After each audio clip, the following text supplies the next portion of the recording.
Numbers Chapter 1. And Jehovah spoke to Moses in the wilderness of Sinai, in the tent of meeting, on the first day of the 2nd month, in the 2nd year of their coming out of the land of Egypt. He said, Take a census of the whole assembly of the Israelites individually according to their families, according to their paternal houses, according to the count of the names of all the males. You and Aaron are to register by their companies all those from 20 years old and up who can serve in the army in Israel. Take with you 1 man from each tribe. Each one is to be a head of his paternal house. These are the names of the men who will stand with you. Of Reuben, Elizur, the son of Shedeur. Of Simeon, Shelumiel, the son of Zurishaddai. Of Judah, Nahshon, the son of Amminadab. Of Issachar, Nathanael, the son of Zuar. Of Zebulun, Eliab, the son of Helon. Of the sons of Joseph, from Ephraim, Elishama, the son of Ammihud. From Manasseh, Gamaliel, the son of Pedazah. Of Benjamin, Abidan, the son of Gideoni. Of Dan, Ahiezer, the son of Ammishaddai. Of Asher, Pagiel, the son of Ochran. Of Gad, Eliasaph, the son of Duel. Of Naphtali, Ahira, the son of Enan. These are the ones summoned from the assembly. They are the chieftains of the tribes of their fathers, the heads of the thousands of Israel. So Moses and Aaron took these men who had been designated by name. They gathered all the assembly on the first day of the 2nd month, so that they might be registered individually by name, by family, and by their paternal houses, from 20 years old and up, just as Jehovah had commanded Moses. So he registered them in the wilderness of Sinai.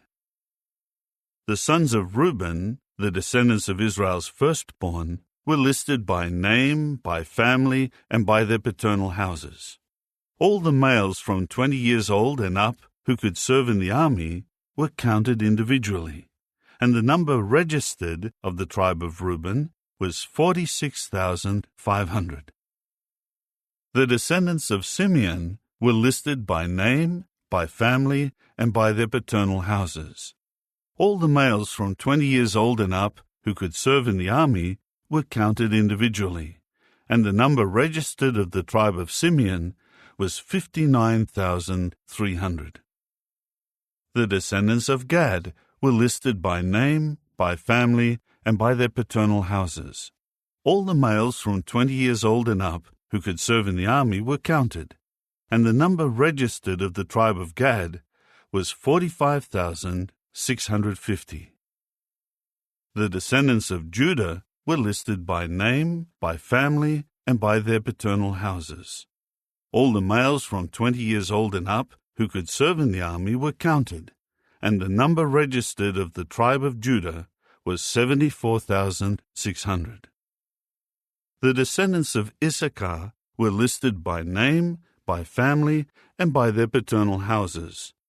All the males from 20 years old and up who could serve in the army were counted, and the number registered of the tribe of Issachar was 54,400. The descendants of Zebulun were listed by name, by family, and by their paternal houses. All the males from 20 years old and up who could serve in the army were counted, and the number registered of the tribe of Zebulun was 57,400. The descendants of Joseph through Ephraim were listed by name, by family, and by their paternal houses. All the males from 20 years old and up who could serve in the army were counted, and the number registered of the tribe of Ephraim was 40,500. The descendants of Manasseh were listed by name, by family, and by their paternal houses. All the males from 20 years old and up who could serve in the army were counted, and the number registered of the tribe of Manasseh was 32,200. The descendants of Benjamin were listed by name, by family, and by their paternal houses. All the males from 20 years old and up who could serve in the army were counted, and the number registered of the tribe of Benjamin was 35,400. The descendants of Dan were listed by name, by family, and by their paternal houses. All the males from 20 years old and up who could serve in the army were counted, and the number registered of the tribe of Dan was 62,700. The descendants of Asher were listed by name, by family, and by their paternal houses. All the males from 20 years old and up who could serve in the army were counted, and the number registered of the tribe of Asher was 41,500. The descendants of Naphtali were listed by name, by family, and by their paternal houses. All the males from 20 years old and up who could serve in the army were counted, and the number registered of the tribe of Naphtali was 53,400.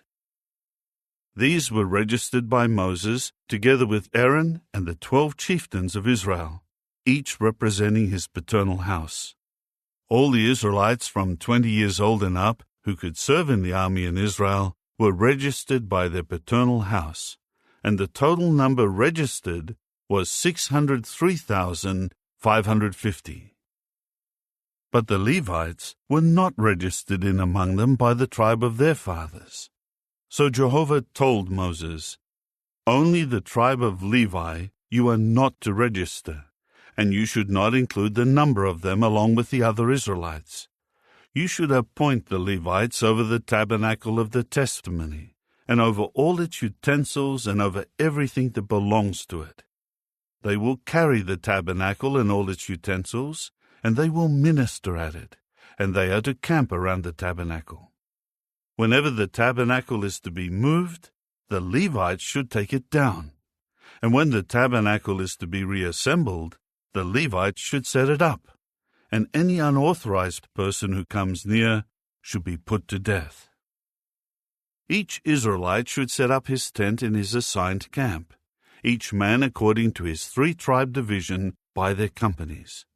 And the Levites should encamp around the tabernacle of the testimony, so that no indignation may arise against the assembly of the Israelites, and the Levites must be responsible for the care of the tabernacle of the testimony."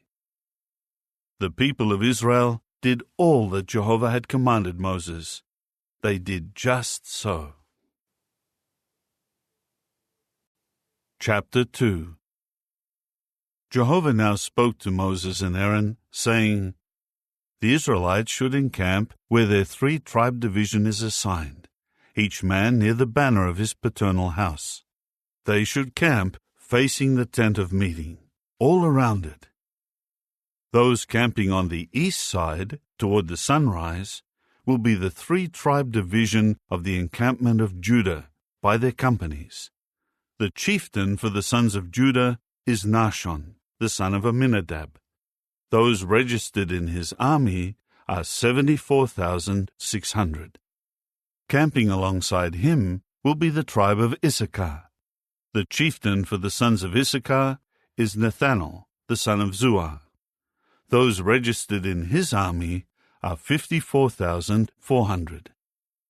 Next is the tribe of Zebulun. The chieftain for the sons of Zebulun is Eliab, the son of Helon.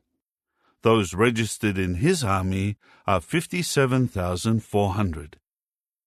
All those registered in the armies of the camp of Judah are 186,400. They should break camp first. The 3-tribe division of the encampment of Reuben, by their companies, will be toward the south. The chieftain for the sons of Reuben is Elizur, the son of Shedeur. Those registered in his army are 46,500. Camping alongside him will be the tribe of Simeon. The chieftain for the sons of Simeon is Shelumiel, the son of Zurishaddai. Those registered in his army are 59,300. Next is the tribe of Gad. The chieftain for the sons of Gad is Eliasaph, the son of Ruel. Those registered in his army are 45,650. All those registered in the armies of the camp of Reuben are 151,450, and they should break camp second. When the tent of meeting is moved, the camp of the Levites should be in the middle of the other camps. They should travel in the same order as they encamp, with each in his place according to their 3-tribe divisions.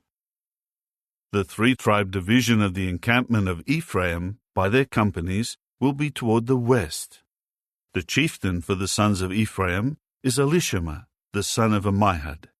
Those registered in his army are 40,500. Next to him will be the tribe of Manasseh. The chieftain for the sons of Manasseh is Gamaliel, the son of Pedazur. Those registered in his army are 32,200. Next is the tribe of Benjamin. The chieftain for the sons of Benjamin is Abidan, the son of Gideoni. Those registered in his army are 35,400. All those registered in the armies of the camp of Ephraim are 108,100, and they should break camp third. The 3-tribe division of the encampment of Dan, by their companies, will be toward the north. The chieftain for the sons of Dan is Ahiezer, the son of Ammishaddai. Those registered in his army are 62,700. Camping alongside him will be the tribe of Asher. The chieftain for the sons of Asher is Pagiel, the son of Ochran. Those registered in his army are 41,500. Next is the tribe of Naphtali. The chieftain for the sons of Naphtali is Ahira, the son of Enan. Those registered in his army are 53,400. All those registered in the camp of Dan are 157,600. They should break camp last, according to their 3-tribe divisions. These were the Israelites who were registered according to their paternal houses. The total of those in the camps registered for the army was 603,550. But the Levites did not get registered along with the other Israelites, just as Jehovah had commanded Moses. The Israelites did everything that Jehovah had commanded Moses. This is how they encamped by their 3-tribe divisions, and how they broke camp, each by family and according to their paternal houses. Chapter 3. Now these were the family lines of Aaron and Moses in the day that Jehovah spoke with Moses on Mount Sinai. These were the names of Aaron's sons: the firstborn Nadab, and Abihu, Eleazar, and Ithamar. These were the names of Aaron's sons, the anointed priests, who had been installed to serve as priests. However, Nadab and Abihu died before Jehovah when they offered unauthorized fire before Jehovah in the wilderness of Sinai, and they did not have any sons. But Eleazar and Ithamar continued to serve as priests, along with Aaron their father. Jehovah then said to Moses, "Bring the tribe of Levi forward, and stand them before Aaron the priest, and they will minister to him. They are to fulfill their responsibilities toward him, and toward all the assembly before the tent of meeting, by carrying out their service in connection with the tabernacle. They are to take care of all the equipment of the tent of meeting, and to carry out their responsibilities toward the Israelites by taking care of the services related to the tabernacle. You are to give the Levites to Aaron and his sons. They are given ones, given to him from the Israelites. You should appoint Aaron and his sons, and they are to carry out their priestly duties, and any unauthorized person who comes near should be put to death." Jehovah continued to speak to Moses, saying, "As for me, look, I take the Levites from among the Israelites in place of all the firstborn of the Israelites, and the Levites will become mine. For every firstborn is mine. In the day that I struck every firstborn in the land of Egypt, I sanctified to myself every firstborn in Israel, from man to beast. They are to become mine. I am Jehovah. Jehovah spoke further to Moses in the wilderness of Sinai, saying, Register the sons of Levi by their paternal houses and by their families. You should register every male from a month old and up. So Moses registered them at the order of Jehovah, just as he had been commanded. These were the names of the sons of Levi: Gershon, Kohath, and Merari. Now these were the names of the sons of Gershon by their families: Libni and Shimei.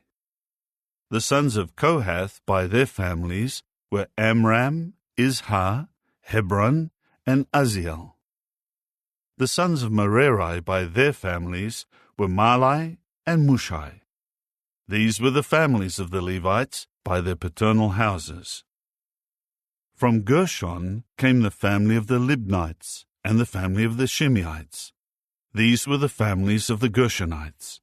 The number of all their males a month old and up who were registered was 7,500. The families of the Gershonites were encamped behind the tabernacle, toward the west. The chieftain of the paternal house of the Gershonites was Eliasaph, the son of Lael. The responsibility of the sons of Gershon in the tent of meeting was to care for the tabernacle and the tent, its covering, the screen of the entrance of the tent of meeting, the hanging curtains of the courtyard, the screen of the entrance of the courtyard that surrounds the tabernacle and the altar, its tent cords, and all the service connected with these. From Kohath came the family of the Amramites, the family of the Izharites, the family of the Hebronites, and the family of the Uzzielites. These were the families of the Kohathites. The number of all the males from a month old and up was 8,600. They were responsible for taking care of the holy place. The families of the sons of Kohath camped on the south side of the tabernacle. The chieftain of the paternal house of the families of the Kohathites was Elizaphan, the son of Uzziel. Their responsibility was to care for the ark, the table, the lampstand, the altars, the utensils used to minister in the holy place, the screen, and all the service connected with these. The head chieftain of the Levites was Eleazar, the son of Aaron the priest, who had the oversight of those taking care of the responsibilities of the holy place. From Merari came the family of the Mahlites and the family of the Mushites. These were the families of Merari. The number of all the males from a month old and up who were registered was 6,200. The chieftain of the paternal house of the families of Merari was Zuriel, the son of Abihail. They were encamped on the north side of the tabernacle. The sons of Merari were responsible for overseeing the panel frames of the tabernacle, its bars, its pillars, its socket pedestals, all its utensils, and all the service connected with these, as well as the pillars that were all around the courtyard, and their socket pedestals, their tent pins, and their tent cords. Those camping in front of the tabernacle toward the east, before the tent of meeting toward the sunrise, were Moses and Aaron and his sons. They were responsible for taking care of the sanctuary as their obligation in behalf of the Israelites. Any unauthorized person coming near would be put to death. All the Levite males from a month old and up, whom Moses and Aaron registered by their families at the order of Jehovah, were 22,000. Then Jehovah said to Moses, Register all the firstborn males of the Israelites from a month old and up, count them, and make a list of their names. You must take the Levites for me, I am Jehovah, in place of all the firstborn of the Israelites, and take the domestic animals of the Levites in place of all the firstborn of the domestic animals of the Israelites. Moses then registered all the firstborn among the Israelites, just as Jehovah had commanded him. The number of all the firstborn males who were registered by name from a month old and up was 22,273. Jehovah continued to speak to Moses, saying, take the Levites in place of all the firstborn among the Israelites, and take the domestic animals of the Levites in place of their domestic animals, and the Levites must become mine. I am Jehovah. As the ransom price of the 273 of the firstborn of the Israelites who are in excess of the Levites, you are to take 5 shekels for each individual, according to the standard shekel of the holy place. A shekel is 20 gerahs. You are to give the money to Aaron and his sons, as the ransom price of those who are in excess of them. So Moses took the money of the redemption price from those who were in excess of the ransom price of the Levites. He took the money from the firstborn of the Israelites, 1,365 shekels, according to the standard shekel of the holy place. Then Moses gave the money of the ransom price to Aaron and his sons, according to the word of Jehovah, just as Jehovah had commanded Moses. Chapter 4. Jehovah now spoke to Moses and Aaron, saying, A census should be taken of the sons of Kohath from among the sons of Levi, by their families and by their paternal houses, all those from 30 to 50 years old who are in the group assigned to work in the tent of meeting. This is the service of the sons of Kohath in the tent of meeting. It is something most holy. Aaron and his sons will come in when the camp is departing, and take down the screening curtain and cover the ark of the testimony with it. They will put a sealskin covering over it, and spread out a solid blue cloth over it, and put its carrying poles in place.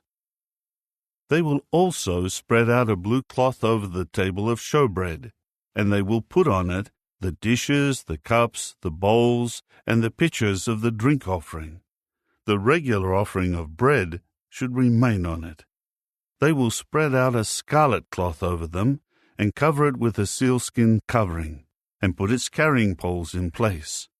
Then they will take a blue cloth, and cover the lampstand for the light, along with its lamps, its snuffers, its fire holders, and all its containers for oil that are used to maintain it. They will wrap it and all its utensils in a sealskin covering, and put it on a carrying bar. And they will spread out a blue cloth over the golden altar, cover it with a sealskin covering, and put its carrying poles in place. They will then take all the utensils of the ministry with which they regularly minister in the holy place, and put them in a blue cloth, and cover them with a sealskin covering, and put them on a carrying bar. They should remove the ashes from the altar, and spread out a cloth of purple wool over it. They will put on it all its utensils that are used when they minister at the altar, the fire holders, the forks, the shovels, and the bowls, all the utensils of the altar, and they are to spread a sealskin covering over it, and put its carrying poles in place. Aaron and his sons must finish covering the holy place and all the equipment of the holy place when the camp is departing. Then the sons of Kohath will come in to carry them, but they must not touch the holy place, or they will die. These things are the responsibility of the sons of Kohath in connection with the tent of meeting. Eleazar the son of Aaron the priest is responsible for overseeing the oil of the lighting, the perfumed incense, the regular grain offering, and the anointing oil. He has oversight of the entire tabernacle and all that is in it, including the holy place and its utensils. Jehovah spoke further to Moses and Aaron, saying, Do not let the tribe of the families of the Kohathites be cut off from among the Levites, but do this for them, that they may remain alive and not die because of approaching the most holy things.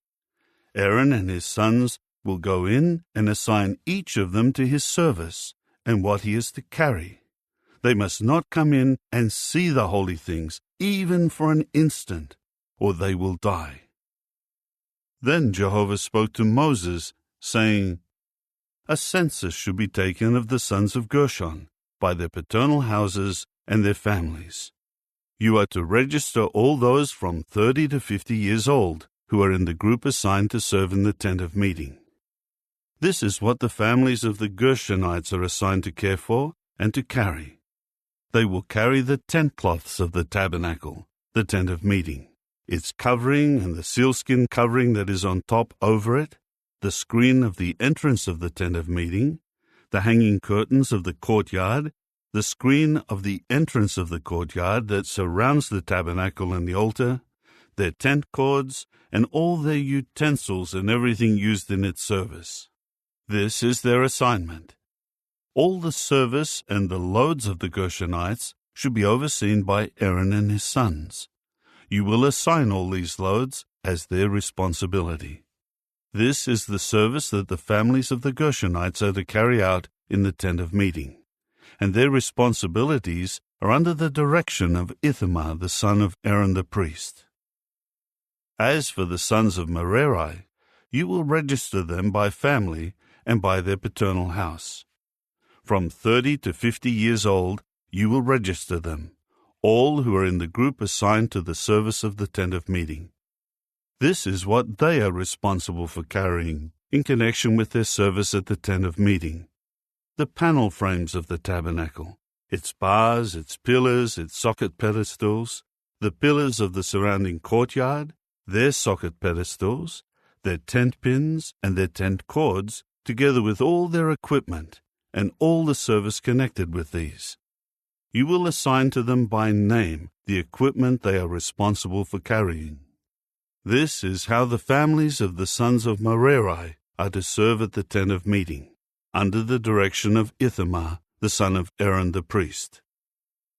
Moses and Aaron and the chieftains of the assembly then registered the sons of the Kohathites by their families and by their paternal house, all those from 30 to 50 years old who were in the group assigned to the service of the tent of meeting. The total of those registered by their families was 2,750. These were registered from the families of the Kohathites, all those who were serving at the tent of meeting. Moses and Aaron registered them at the order of Jehovah through Moses. The sons of Gershon were registered by their families and by their paternal house, all those from 30 to 50 years old who were in the group assigned to the service at the tent of meeting. The total of those registered by their families and by their paternal house was 2,630. This was the registration of the families of the sons of Gershon, all those who were serving at the tent of meeting. Moses and Aaron had them registered at the order of Jehovah. The sons of Merari were registered by their families and by their paternal house, all those from 30 to 50 years old who were in the group assigned to the service at the tent of meeting. The total of those registered of them by their families was 3,200. This was the registration of the families of the sons of Merari, whom Moses and Aaron registered at the order of Jehovah through Moses. Moses and Aaron and the chieftains of Israel registered all these Levites by their families and by their paternal houses. They were from 30 to 50 years old, and all were assigned to serve and carry loads in connection with the tent of meeting. The total of those registered was 8,580.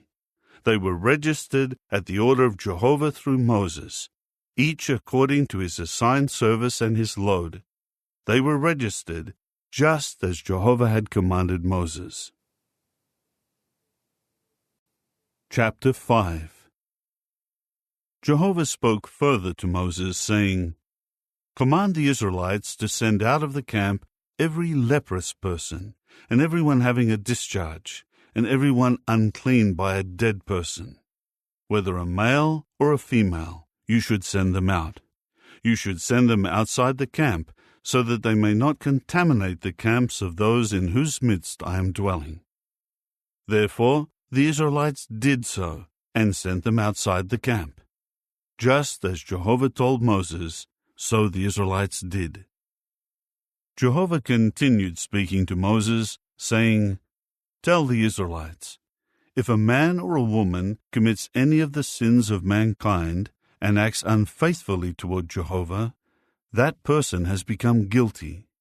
He must confess the sin that he has committed and return the full amount as compensation for his guilt, and also add a fifth of its value. He is to give it to the one he wronged.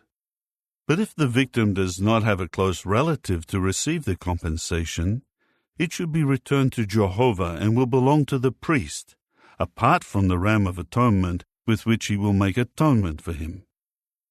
Every holy contribution from the Israelites that is presented to the priest should become his. The holy things of each person will remain his own. Whatever each one gives to the priest, that will belong to the priest. Jehovah went on to speak to Moses, saying, "Speak to the Israelites and tell them, this is what should be done if a man's wife goes astray and is unfaithful to him, and another man has sexual relations with her, but it was unknown to her husband and remains undiscovered, so that she has defiled herself, but there is no witness against her, and she has not been caught. Whether the husband becomes jealous and suspicious of his wife's faithfulness when she has defiled herself, or whether he is jealous and suspicious of his wife's faithfulness when she has not defiled herself, the man must bring his wife to the priest, along with an offering for her, 1/10 of an ephah of barley flour. He must not pour oil on it, nor put frankincense on it, because it is a grain offering of jealousy, a grain offering bringing guilt to mind. The priest will bring her forward and make her stand before Jehovah. The priest will take holy water in an earthenware vessel, and the priest will take some of the dust from the floor of the tabernacle and put it in the water. And the priest will make the woman stand before Jehovah, and unbind the woman's hair, and put in her palms the grain offering for a reminder, that is, the grain offering of jealousy, and the priest will have in his hand the bitter water that brings a curse. The priest will then make her swear, saying to the woman, "If no other man had sexual relations with you while you were under your husband's authority, and you have not gone astray and become defiled, may you be free of the effect of this bitter water that brings a curse. But if you have gone astray while under your husband's authority by defiling yourself, and you have had sexual relations with another man besides your husband, the priest will then make the woman swear an oath that includes a curse, and the priest will say to the woman, 'May Jehovah make you an object for cursing and for an oath among your people, as Jehovah makes your thigh fall away and causes your abdomen to swell. This water that brings a curse will enter into your intestines to cause your abdomen to swell and make your thigh fall away.' To this the woman should say, 'Amen, Amen.' Then the priest should write these curses in the book and wash them off into the bitter water. He will then make the woman drink the bitter water that brings a curse, and the water that brings a curse will enter into her and produce bitterness. And the priest should take the grain offering of jealousy from the woman's hand and wave the grain offering back and forth before Jehovah, and he will bring it near the altar. The priest will take a handful of the grain offering as a token offering and make it smoke on the altar, and afterward he will make the woman drink the water. When he makes her drink the water, if she has defiled herself and committed an act of unfaithfulness toward her husband, the water that brings a curse will then enter into her and become something bitter, and her abdomen will swell, and her thigh will fall away, and the woman will become an object of cursing among her people. However, if the woman has not defiled herself and is clean, she will then be free from such punishment, and she will be able to conceive and produce offspring. This is the law about jealousy, when a woman may go astray and defile herself while under her husband's authority, or in the case of a man who becomes jealous and suspects his wife of unfaithfulness. He should make his wife stand before Jehovah, and the priest must carry out toward her all this law. The man will be free from guilt, but his wife will answer for her guilt. Chapter 6. Jehovah spoke further to Moses and said, "Speak to the Israelites and tell them, if a man or a woman takes a special vow to live as a Nazirite to Jehovah, he should keep away from wine and other alcoholic beverages. He should not drink the vinegar of wine or the vinegar of anything alcoholic. He should not drink any liquid made from grapes, nor eat grapes, whether fresh or dried. All the days of his Naziriteship he should not eat anything made from the grapevine, from the unripe grapes to the skins. All the days of the vow of his Naziriteship no razor should pass over his head. He is to remain holy by letting the hair of his head grow until the days of his being set apart to Jehovah are completed. He should not approach a dead person during all the days he remains separated to Jehovah. Even if his father or his mother or his brother or his sister should die, he may not defile himself, because the sign of his Naziriteship to his God is upon his head. He is holy to Jehovah all the days of his Naziriteship. But if someone should suddenly die alongside him, and he defiles the hair symbolizing his separation to God, he must shave his head on the day he establishes his purification. He should shave it on the 7th day. And on the 8th day he should bring 2 turtle doves or 2 young pigeons to the priest at the entrance of the tent of meeting. The priest will prepare one as a sin offering and the other as a burnt offering, and make atonement for him for his sin in connection with the dead person. Then he must sanctify his head on that day. And he must separate himself again to Jehovah for the days of his Naziriteship, and he will bring a young ram in its first year as a guilt offering. However, the former days will go uncounted, because he defiled his Naziriteship. Now this is the law about the Nazirite. When he completes the days of his Naziriteship, he will be brought to the entrance of the tent of meeting. There he must present his offering to Jehovah. 1 sound young ram in its first year as a burnt offering, 1 sound female lamb in its first year as a sin offering, 1 sound ram as a communion sacrifice, a basket of unleavened ring-shaped loaves of fine flour mixed with oil, unleavened wafers smeared with oil, and their grain offering and their drink offerings. The priest will present them before Jehovah, and will offer up his sin offering and his burnt offering. He will offer the ram as a communion sacrifice to Jehovah, along with the basket of unleavened loaves, and the priest will present its grain offering and its drink offering.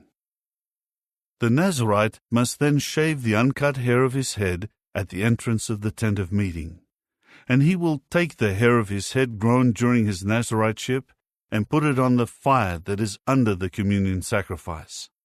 And the priest must take a boiled shoulder from the ram, 1 unleavened ring-shaped loaf from the basket, and 1 unleavened wafer, and put them on the palms of the Nazirite, after he has had the sign of his Naziriteship shaved off. And the priest must wave them back and forth as a wave offering before Jehovah.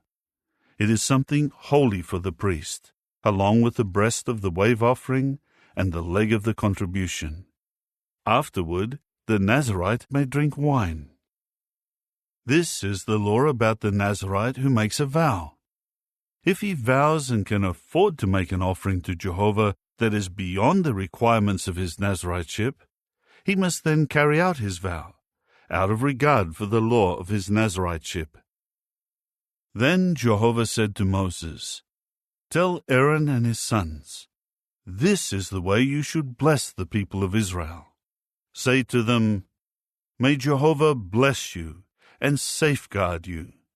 May Jehovah make his face shine upon you, and may he favor you. May Jehovah lift up his face toward you and grant you peace. And they must place my name upon the people of Israel, that I may bless them." Chapter 7. On the day that Moses finished setting up the tabernacle, he anointed it and sanctified it, together with all its furnishings, the altar, and all its utensils.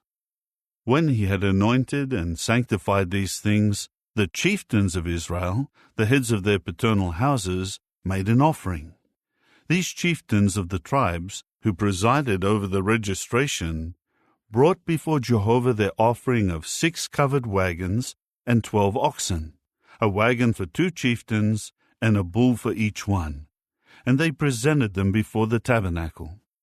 Jehovah said to Moses, "Accept these things from them, as they will be used for the service of the tent of meeting, and you should give them to the Levites, to each one, as needed for his duties."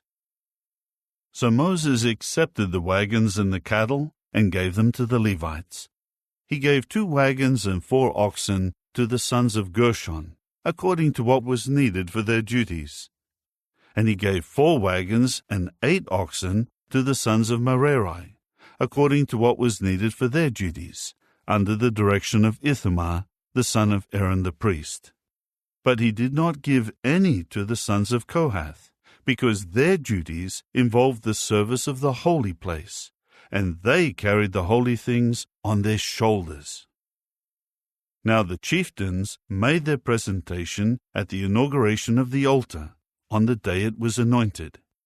When the chieftains presented their offering before the altar, Jehovah said to Moses, "1 chieftain each day, on successive days, will present his offering for the inauguration of the altar." The one who presented his offering on the first day was Nahshon, the son of Amminadab, of the tribe of Judah. His offering was 1 silver dish weighing 130 shekels, and 1 silver bowl weighing 70 shekels, by the standard shekel of the holy place, both of them full of fine flour mixed with oil for a grain offering, 1 gold cup weighing 10 shekels, full of incense, 1 young bull, 1 ram, and 1 male lamb in its first year for a burnt offering, 1 young goat for a sin offering, and for a communion sacrifice, 2 cattle, 5 rams, 5 male goats, and 5 male lambs, each a year old. This was the offering of Nahshon, the son of Amminadab. On the second day, Nethanel, the son of Zuar, the chieftain of Issachar, made a presentation.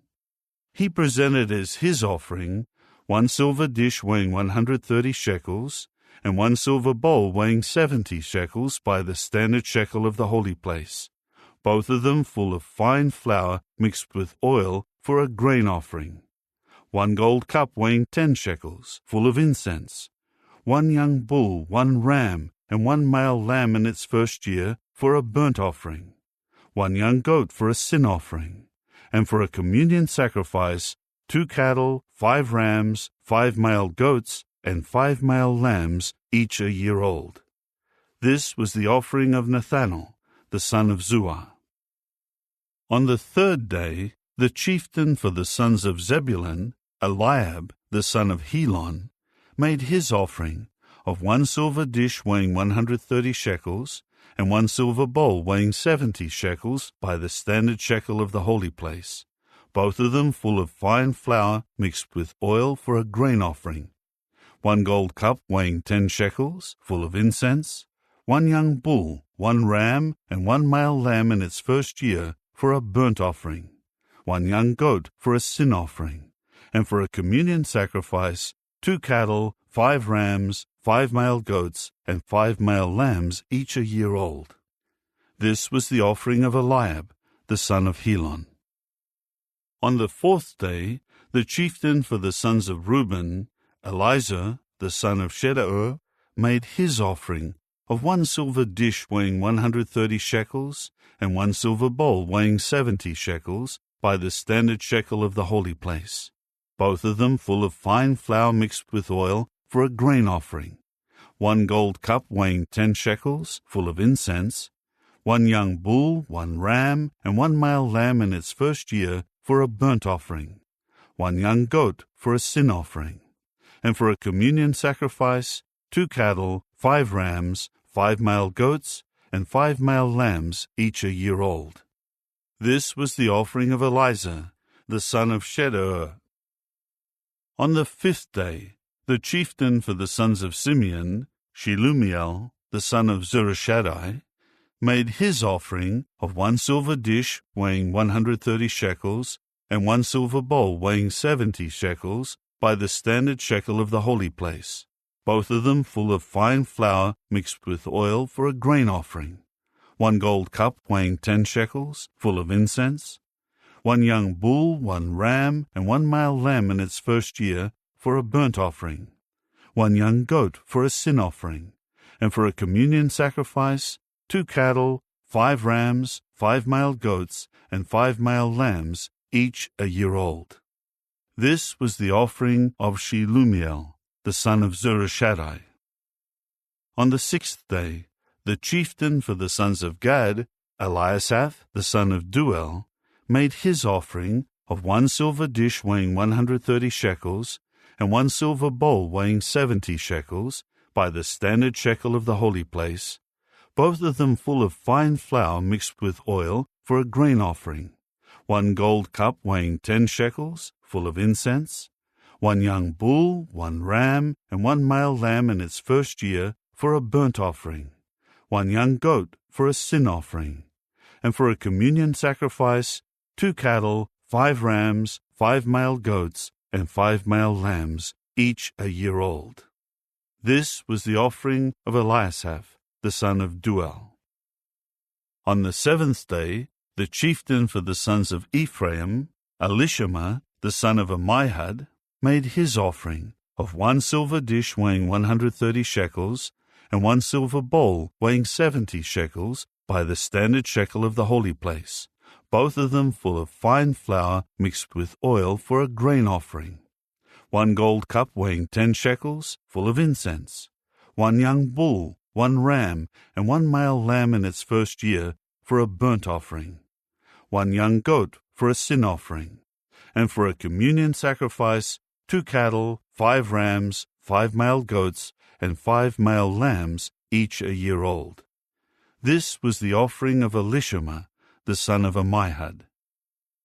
On the 8th day, the chieftain for the sons of Manasseh, Gamaliel, the son of Pedazur, made his offering of 1 silver dish weighing 130 shekels, and 1 silver bowl weighing 70 shekels, by the standard shekel of the holy place, both of them full of fine flour mixed with oil for a grain offering, 1 gold cup weighing 10 shekels, full of incense, 1 young bull, 1 ram, and 1 male lamb in its first year for a burnt offering, 1 young goat for a sin offering, and for a communion sacrifice, 2 cattle, 5 rams, 5 male goats, and 5 male lambs, each a year old.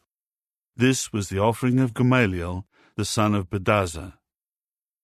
On the 9th day, the chieftain for the sons of Benjamin, Abidan, the son of Gideoni, made his offering of 1 silver dish weighing 130 shekels, and 1 silver bowl weighing 70 shekels, by the standard shekel of the holy place, both of them full of fine flour mixed with oil for a grain offering, 1 gold cup weighing 10 shekels, full of incense, 1 young bull, 1 ram, and 1 male lamb in its first year for a burnt offering, 1 young goat for a sin offering, and for a communion sacrifice, 2 cattle, 5 rams, 5 male goats, and 5 male lambs, each a year old. This was the offering of Abidan, the son of Gideoni. On the 10th day, the chieftain for the sons of Dan, Ahiezer, the son of Ammishaddai, made his offering of 1 silver dish weighing 130 shekels, and 1 silver bowl weighing 70 shekels, by the standard shekel of the holy place, both of them full of fine flour mixed with oil for a grain offering, 1 gold cup weighing 10 shekels, full of incense, 1 young bull, 1 ram, and 1 male lamb in its first year for a burnt offering, 1 young goat for a sin offering, and for a communion sacrifice, 2 cattle, 5 rams, 5 male goats, and 5 male lambs, each a year old. This was the offering of Ahiezer, the son of Ammishaddai. On the 11th day, the chieftain for the sons of Asher, Pagiel the son of Ochran, made his offering of 1 silver dish weighing 130 shekels, and 1 silver bowl weighing 70 shekels, by the standard shekel of the holy place, both of them full of fine flour mixed with oil for a grain offering, 1 gold cup weighing 10 shekels, full of incense, 1 young bull, 1 ram, and 1 male lamb in its first year for a burnt offering, 1 young goat for a sin offering, and for a communion sacrifice 2 cattle, 5 rams, 5 male goats, and 5 male lambs, each a year old. This was the offering of Pagiel, the son of Ochran. On the 12th day, the chieftain for the sons of Naphtali, Ahira, the son of Enan, made his offering of 1 silver dish weighing 130 shekels, and 1 silver bowl weighing 70 shekels, by the standard shekel of the holy place, both of them full of fine flour mixed with oil for a grain offering, 1 gold cup weighing 10 shekels, full of incense, 1 young bull, 1 ram, and 1 male lamb in its first year for a burnt offering, 1 young goat for a sin offering, and for a communion sacrifice 2 cattle, 5 rams, 5 male goats, and 5 male lambs, each a year old. This was the offering of Ahira, the son of Enan. This was the inauguration offering of the altar from the chieftains of Israel when it was anointed: 12 silver dishes, 12 silver bowls, 12 gold cups, each silver dish weighing 130 shekels, and each bowl weighing 70 shekels. All the silver of the vessels amounting to 2,400 shekels by the standard shekel of the holy place. The 12 gold cups full of incense each weighed 10 shekels by the standard shekel of the holy place. All the gold of the cups amounting to 120 shekels. All the cattle for the burnt offering were 12 bulls, 12 rams, 12 male lambs each a year old and their grain offerings, and 12 young goats for a sin offering. And all the cattle of the communion sacrifice amounted to 24 bulls, 60 rams, 60 male goats, and 60 male lambs, each a year old. This was the inauguration offering of the altar after it was anointed. Whenever Moses went into the tent of meeting to speak with God, he would hear the voice conversing with him from above the cover of the ark of the testimony, from between the 2 cherubs, and God would speak to him. Chapter 8. Jehovah spoke to Moses, saying, "Speak to Aaron and tell him, when you light up the lamps, the 7 lamps should shine on the area in front of the lampstand." So Aaron did this. He lit up its lamps for the area in front of the lampstand, just as Jehovah had commanded Moses. This is how the lampstand was made. It was hammered work of gold. From its stem to its blossoms, it was hammered work. The lampstand was made according to the vision that Jehovah had shown Moses. Jehovah spoke again to Moses, saying, "Take the Levites from among the Israelites and cleanse them. This is how you should cleanse them. Sprinkle sin-cleansing water on them, and they must shave their whole body with a razor, wash their garments, and cleanse themselves. Then they will take a young bull and its grain offering of fine flour mixed with oil, and you will take another young bull for a sin offering. And you are to present the Levites before the tent of meeting, and gather all the assembly of the Israelites. When you present the Levites before Jehovah, the Israelites are to lay their hands on the Levites. And Aaron must offer the Levites before Jehovah as a wave offering from the Israelites, and they will carry out the service of Jehovah. Then the Levites will lay their hands on the heads of the bulls. After that, offer the one as a sin offering, and the other as a burnt offering to Jehovah, to make atonement for the Levites.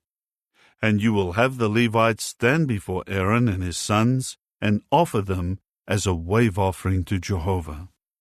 You must separate the Levites from among the Israelites, and the Levites will become mine. Afterward, the Levites will come in to serve at the tent of meeting. This is how you should cleanse them and offer them as a wave offering. For they are given ones, given to me from among the Israelites. In place of all those who are firstborn of the Israelites, I will take them for myself. For every firstborn among the Israelites is mine, both man and animal.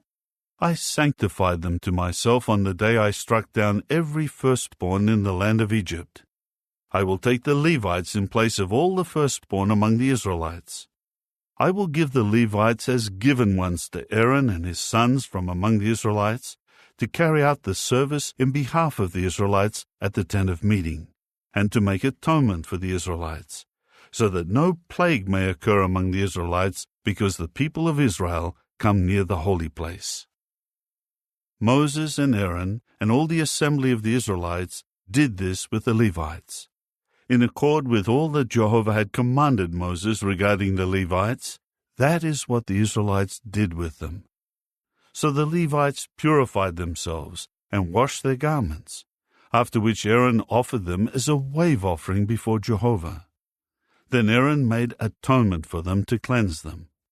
Thereafter the Levites went in to carry out their service at the tent of meeting before Aaron and his sons, just as Jehovah had commanded Moses respecting the Levites, so they did with them. Jehovah now spoke to Moses, saying, This applies to the Levites. From 25 years old and up, a man will join the company of those in the service of the tent of meeting. But after the age of 50 years, he will retire from the service company and not serve any longer. He may minister to his brothers who are taking care of the responsibilities at the tent of meeting, but he must not perform the service there. This is what you are to do regarding the Levites and their responsibilities. Chapter 9. Jehovah spoke to Moses in the wilderness of Sinai in the first month of the second year after they had come out of the land of Egypt, saying, The Israelites should prepare the Passover sacrifice at its appointed time. On the 14th day of this month at twilight you should prepare it at its appointed time. According to all its statutes and all its set procedures, you should prepare it. So Moses told the Israelites to prepare the Passover sacrifice.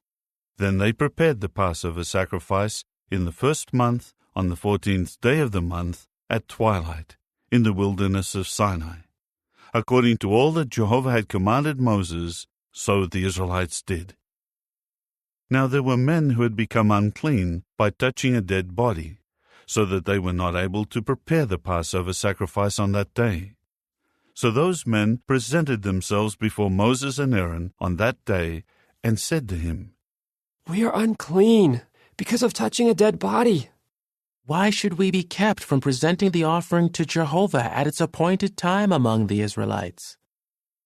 At this Moses said to them, Wait there and let me hear what Jehovah may command regarding you.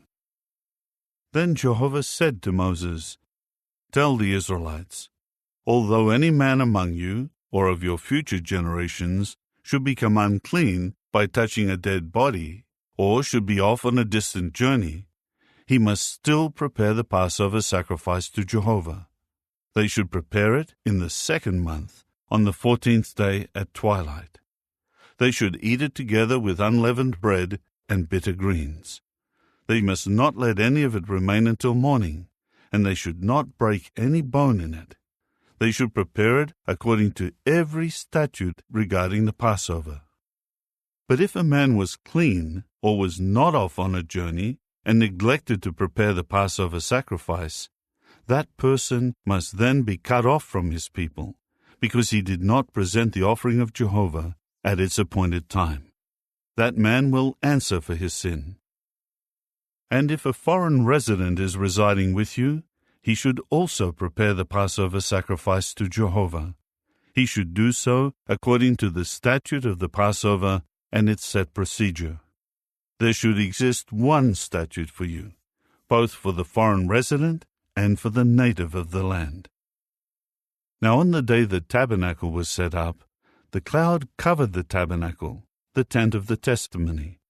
But in the evening, what appeared to be fire remained over the tabernacle until morning. That is what continued to take place. The cloud would cover it by day, and the appearance of fire by night. Whenever the cloud lifted from the tent, the Israelites would promptly depart, and in the place where the cloud would remain, there is where the Israelites would encamp. At the order of Jehovah, the Israelites would depart, and at the order of Jehovah, they would encamp. As long as the cloud remained over the tabernacle, they would remain encamped. When the cloud would stay over the tabernacle for many days, the Israelites would obey Jehovah and not depart. Sometimes the cloud would remain for a few days over the tabernacle. At the order of Jehovah, they would remain encamped, and at the order of Jehovah, they would depart. Sometimes the cloud would remain only from evening until morning, and when the cloud lifted in the morning, they would depart. Whether it was day or night when the cloud lifted, they would depart. Whether it was 2 days, a month, or longer, as long as the cloud stayed over the tabernacle, the Israelites remained encamped and would not depart.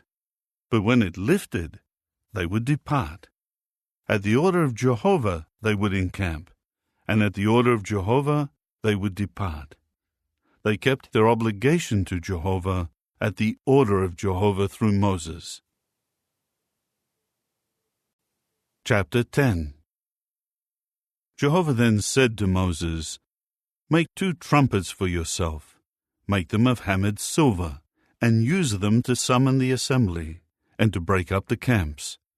When both of them are blown, the whole assembly must be summoned to you at the entrance of the tent of meeting. If just one is blown, only the chieftains, the heads of the thousands of Israel, will be summoned to you. When you sound a fluctuating trumpet blast, the camps of those to the east should depart. When you sound a fluctuating trumpet blast the second time, the camps of those to the south should depart. They should sound the trumpet blasts in this way each time one of them departs.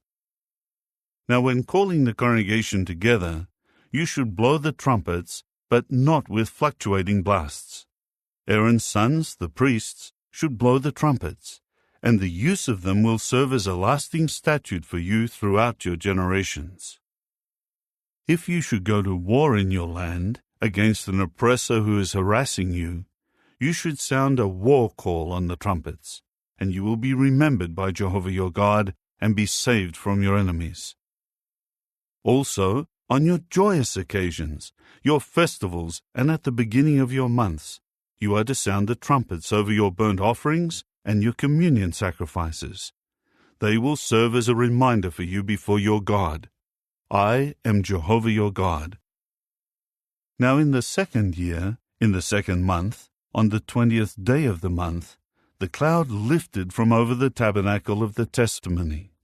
So the Israelites began to pull away from the wilderness of Sinai in the order established for their departure, and the cloud settled in the wilderness of Paran. This was the first time they departed, following the order of Jehovah through Moses. So the 3-tribe division of the camp of the sons of Judah departed first by their companies, and Nahshon the son of Amminadab was over its company. Over the company of the tribe of the sons of Issachar was Nathanael the son of Zuar. Over the company of the tribe of the sons of Zebulun was Eliab the son of Helon. When the tabernacle was taken down, the sons of Gershon and the sons of Merari, who carried the tabernacle, departed. Then the 3-tribe division of the camp of Reuben departed by their companies, and Elizur the son of Shedeur was over its company. Over the company of the tribe of the sons of Simeon was Shelumiel the son of Zurishaddai. Over the company of the tribe of the sons of Gad was Eliasaph the son of Duel. Then the Kohathites, who carried the sanctuary items, departed. The tabernacle was to be set up by the time they arrived. Then the 3-tribe division of the camp of the sons of Ephraim departed by their companies, and Elishama, the son of Ammihud, was over its company. Over the company of the tribe of the sons of Manasseh was Gamaliel, the son of Pedazah. Over the company of the tribe of the sons of Benjamin was Abidan, the son of Gideoni.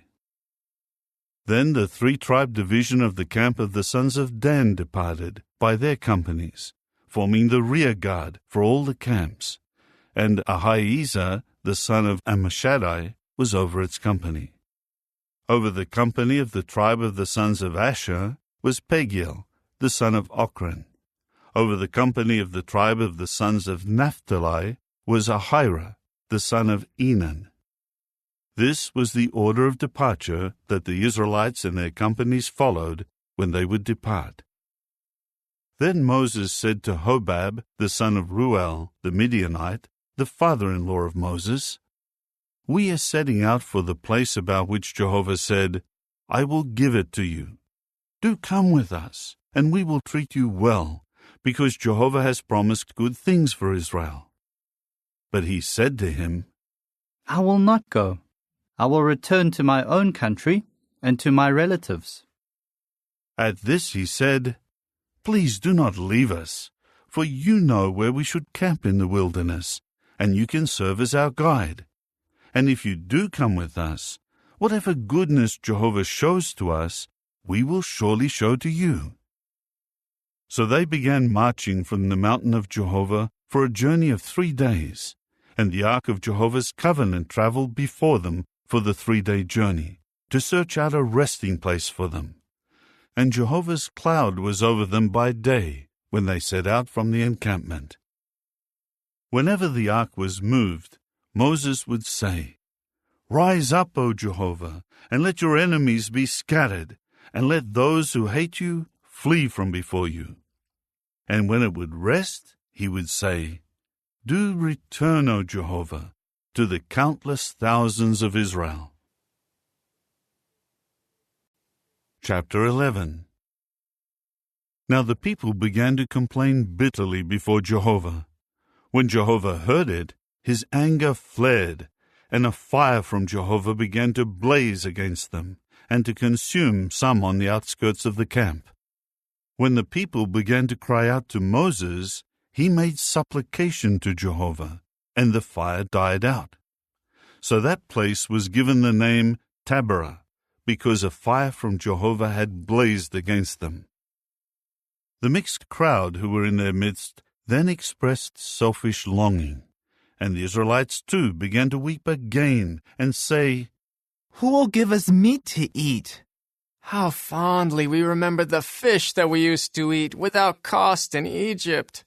Also the cucumbers, the watermelons, the leeks, the onions, and the garlic. But now we are withering away. We see nothing at all except this manna. Incidentally, the manna was like coriander seed, and it looked like bdellium gum. The people would spread out and pick it up and grind it in hand mills, or pound it in a mortar. Then they would boil it in cooking pots, or make it into round loaves, and it tasted like an oiled sweet cake. When the dew descended on the camp by night, the manna would also descend on it. Moses heard the people weeping, family after family, each man at the entrance of his tent. And Jehovah became very angry, and Moses was also very displeased. Then Moses said to Jehovah, "Why have you afflicted your servant? Why have I not found favor in your eyes, so that you put the burden of all this people on me? Did I conceive all this people? Did I give birth to them, so that you should tell me, 'Carry them in your bosom, just as an attendant carries the nursing child, to the land that you swore to give to their forefathers?' From where will I get meat to give to all this people? For they keep weeping before me, saying, 'Give us meat to eat.' I am not able to bear all this people by myself. It is too much for me. If this is how you are going to treat me, please kill me right now. If I have found favor in your eyes, do not make me see any more calamity."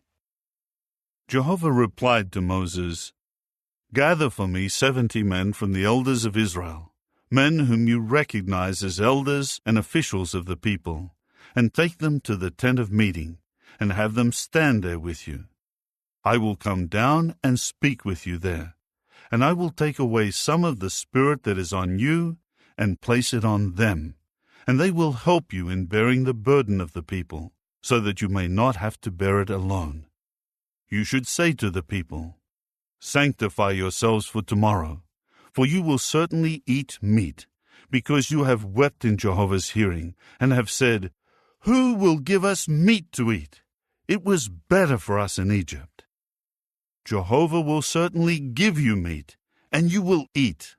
You will eat not 1 day, nor 2 days, nor 5 days, nor 10 days, nor 20 days, but for a whole month of days, until it comes out of your nostrils, and it has become loathsome to you. For you rejected Jehovah, who is in your midst, and you were weeping before him, saying, Why is it that we have come out of Egypt? Then Moses said, The people I am among number 600,000 men on foot, and yet you yourself have said, Meat I will give them, and they will eat enough for a whole month of days. If whole flocks and herds were slaughtered, would it be enough for them? Or if all the fish of the sea were caught, would it be enough for them? Jehovah then said to Moses, Is the hand of Jehovah too short? Now you will see whether what I say will happen to you or not. So Moses went out and spoke the words of Jehovah to the people. And he gathered 70 men from the elders of the people, and had them stand around the tent. Then Jehovah came down in a cloud and spoke to him, and took away some of the spirit that was on him, and put it on each of the 70 elders. And as soon as the spirit settled down on them, they began to behave as prophets, but they did not do it again. There were 2 of the men still in the camp. Their names were Eldad and Medad, and the Spirit began to settle down on them, as they were among those whose names had been written down, but they had not gone out to the tent. So they began to behave as prophets in the camp. And a young man ran and reported to Moses, Eldad and Medad are behaving as prophets in the camp. Then Joshua the son of Nun, the minister of Moses from his youth, responded and said, My lord Moses, restrain them. But Moses said to him, Are you jealous for me? No. I wish that all of Jehovah's people were prophets, and that Jehovah would put his spirit on them. Later, Moses returned to the camp along with the elders of Israel. Then a wind from Jehovah sprang up and began driving quail from the sea and causing them to fall around the camp, about a day's journey on this side and a day's journey on the other side, all around the camp, and they were about 2 cubits deep on the ground. So all that day and all night and all the next day the people stayed up and gathered the quail. No one gathered less than 10 homers, and they kept spreading them all around the camp for themselves. But while the meat was still between their teeth, before it could be chewed, Jehovah's anger blazed against the people, and Jehovah began striking the people with a very great slaughter. So they gave that place the name Kibroth-Hattaavah, because there they buried the people who showed selfish craving. From Kibroth-Hattaavah the people departed for Hazeroth, and they remained at Hazeroth. Chapter 12. Now Miriam and Aaron began to speak against Moses because of the Cushite wife he had married, for he had taken a Cushite wife. They were saying, Is it only by Moses that Jehovah has spoken? Has he not also spoken through us? And Jehovah was listening. Now the man Moses was by far the meekest of all the men on the face of the earth. Jehovah suddenly said to Moses and Aaron and Miriam, Go out, the 3 of you, to the tent of meeting. So the three of them went out. And Jehovah came down in the pillar of cloud, and stood at the entrance of the tent, and called Aaron and Miriam. Both of them went forward. He then said, "Hear my words, please.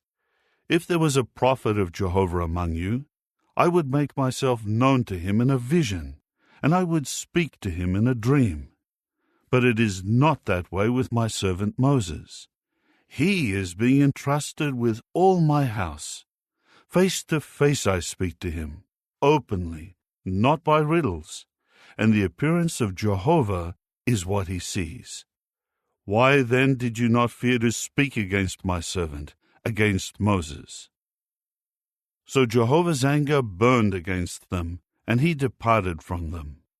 The cloud moved away from over the tent, and look, Miriam was struck with leprosy, as white as snow. Then Aaron turned toward Miriam, and he saw that she was struck with leprosy.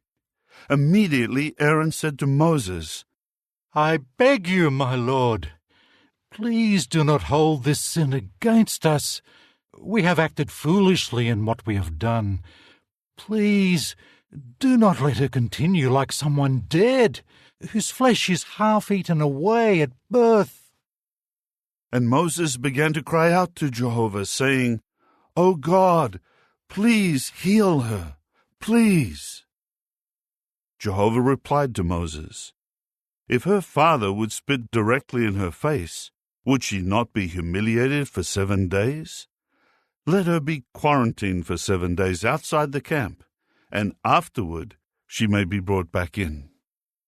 So Miriam was quarantined outside the camp for 7 days, and the people did not break camp until Miriam was brought back in. Then the people departed from Hazeroth and began camping in the wilderness of Paran. Chapter 13. Jehovah now spoke to Moses, saying, "Send out men to spy out the land of Canaan, which I am giving to the Israelites. You are to send out 1 man from each ancestral tribe, each one a chieftain among them." So Moses sent them out from the wilderness of Paran at the order of Jehovah. All the men were heads of the Israelites. These are their names. Of the tribe of Reuben, Shemua the son of Zaccur. Of the tribe of Simeon, Shaphat the son of Hori. Of the tribe of Judah, Caleb the son of Jephunneh. Of the tribe of Issachar, Igal the son of Joseph. Of the tribe of Ephraim, Hoshea the son of Nun. Of the tribe of Benjamin, Paltai the son of Raphu. Of the tribe of Zebulun, Gadiel the son of Sodai. Of the tribe of Joseph, for the tribe of Manasseh, Gadai the son of Susai. Of the tribe of Dan, Amiel the son of Gamalai. Of the tribe of Asher, Sethur the son of Michael. Of the tribe of Naphtali, Nabai the son of Vaphsai. Of the tribe of Gad, Guel the son of Machai. These are the names of the men whom Moses sent to spy out the land. And Moses gave the name Joshua to Hoshea the son of Nun. When Moses was sending them to spy out the land of Canaan, he said to them, "Go up there into the Negeb, and then go up into the mountainous region. You must see what kind of land it is, and whether the people who are dwelling in it are strong or weak, few or many, and whether the land is good or bad, and whether the cities they are dwelling in are encampments or fortifications.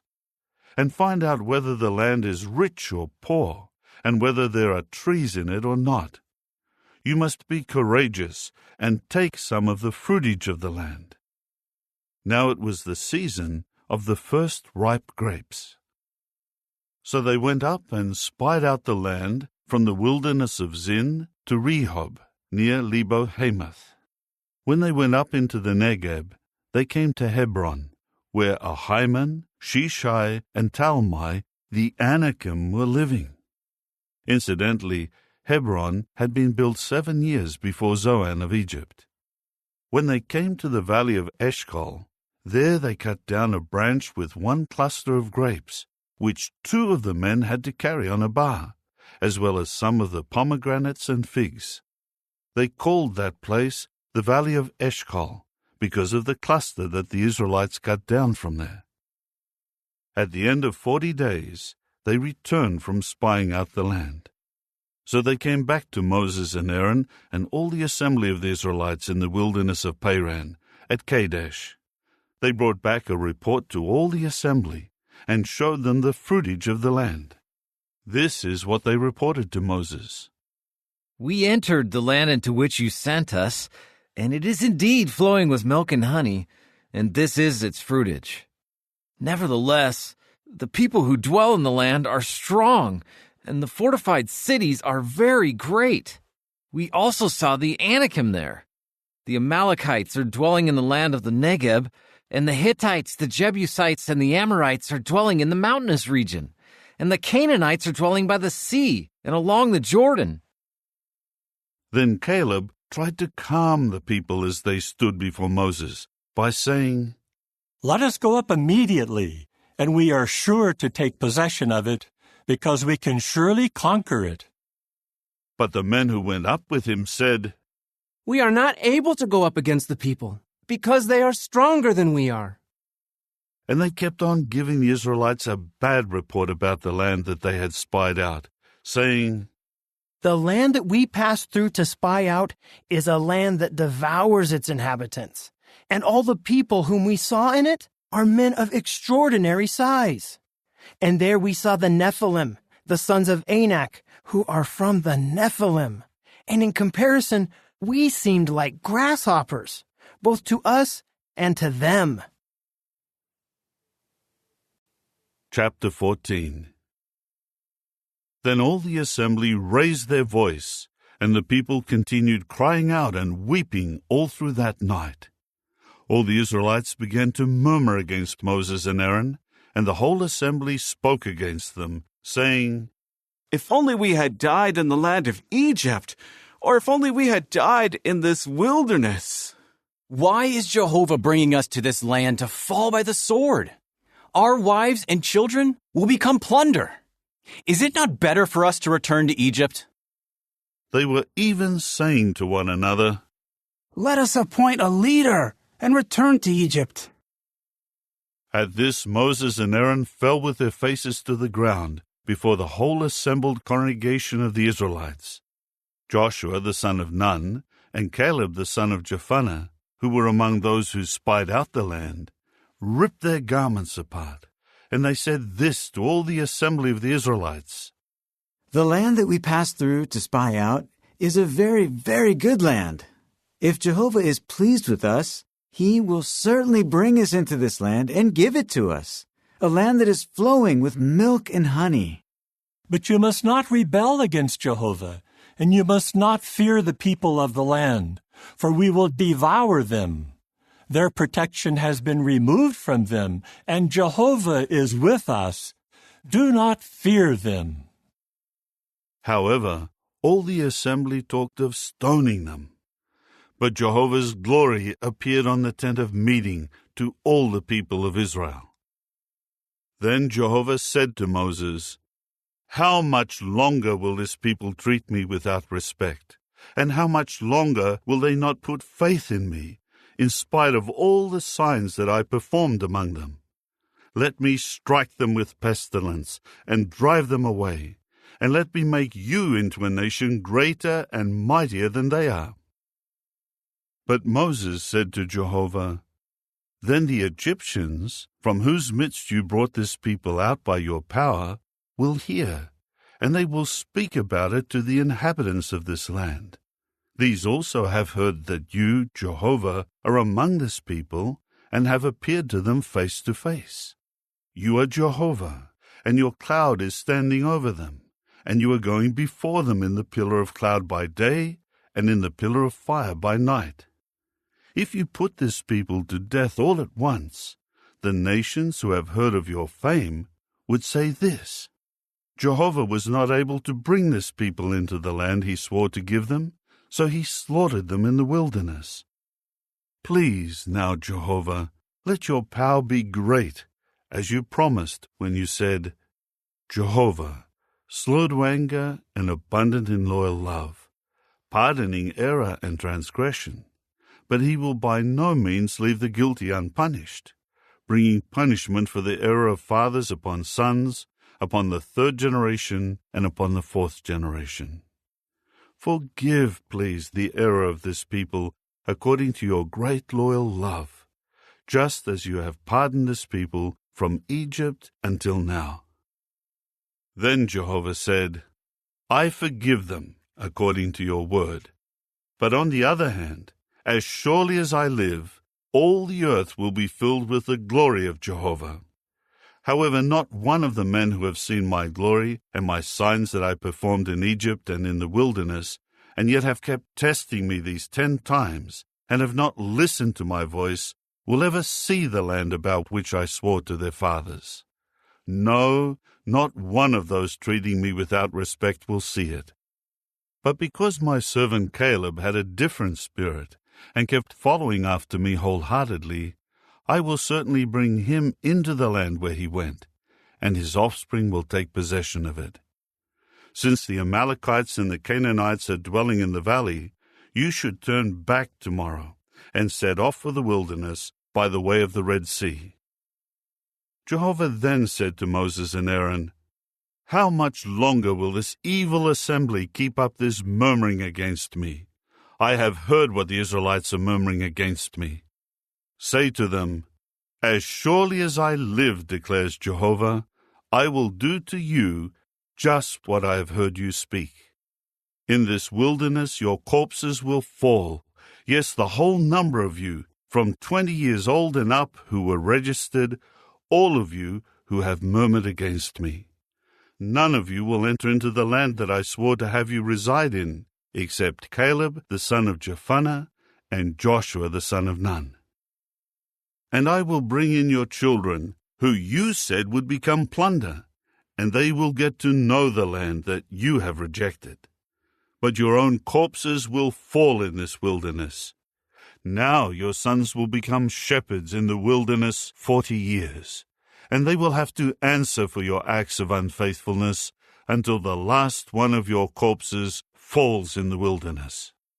According to the number of the days that you spied out the land, 40 days, a day for a year, a day for a year, you will answer for your errors 40 years, for you will know what it means to oppose me. I, Jehovah, have spoken. This is what I will do to all this evil assembly, those who have gathered together against me. In this wilderness they will come to their end, and here they will die. The men whom Moses sent to spy out the land, and who caused the whole assembly to murmur against him when they returned with a bad report about the land, yes, the men who brought back the bad report about the land will be struck down and die before Jehovah.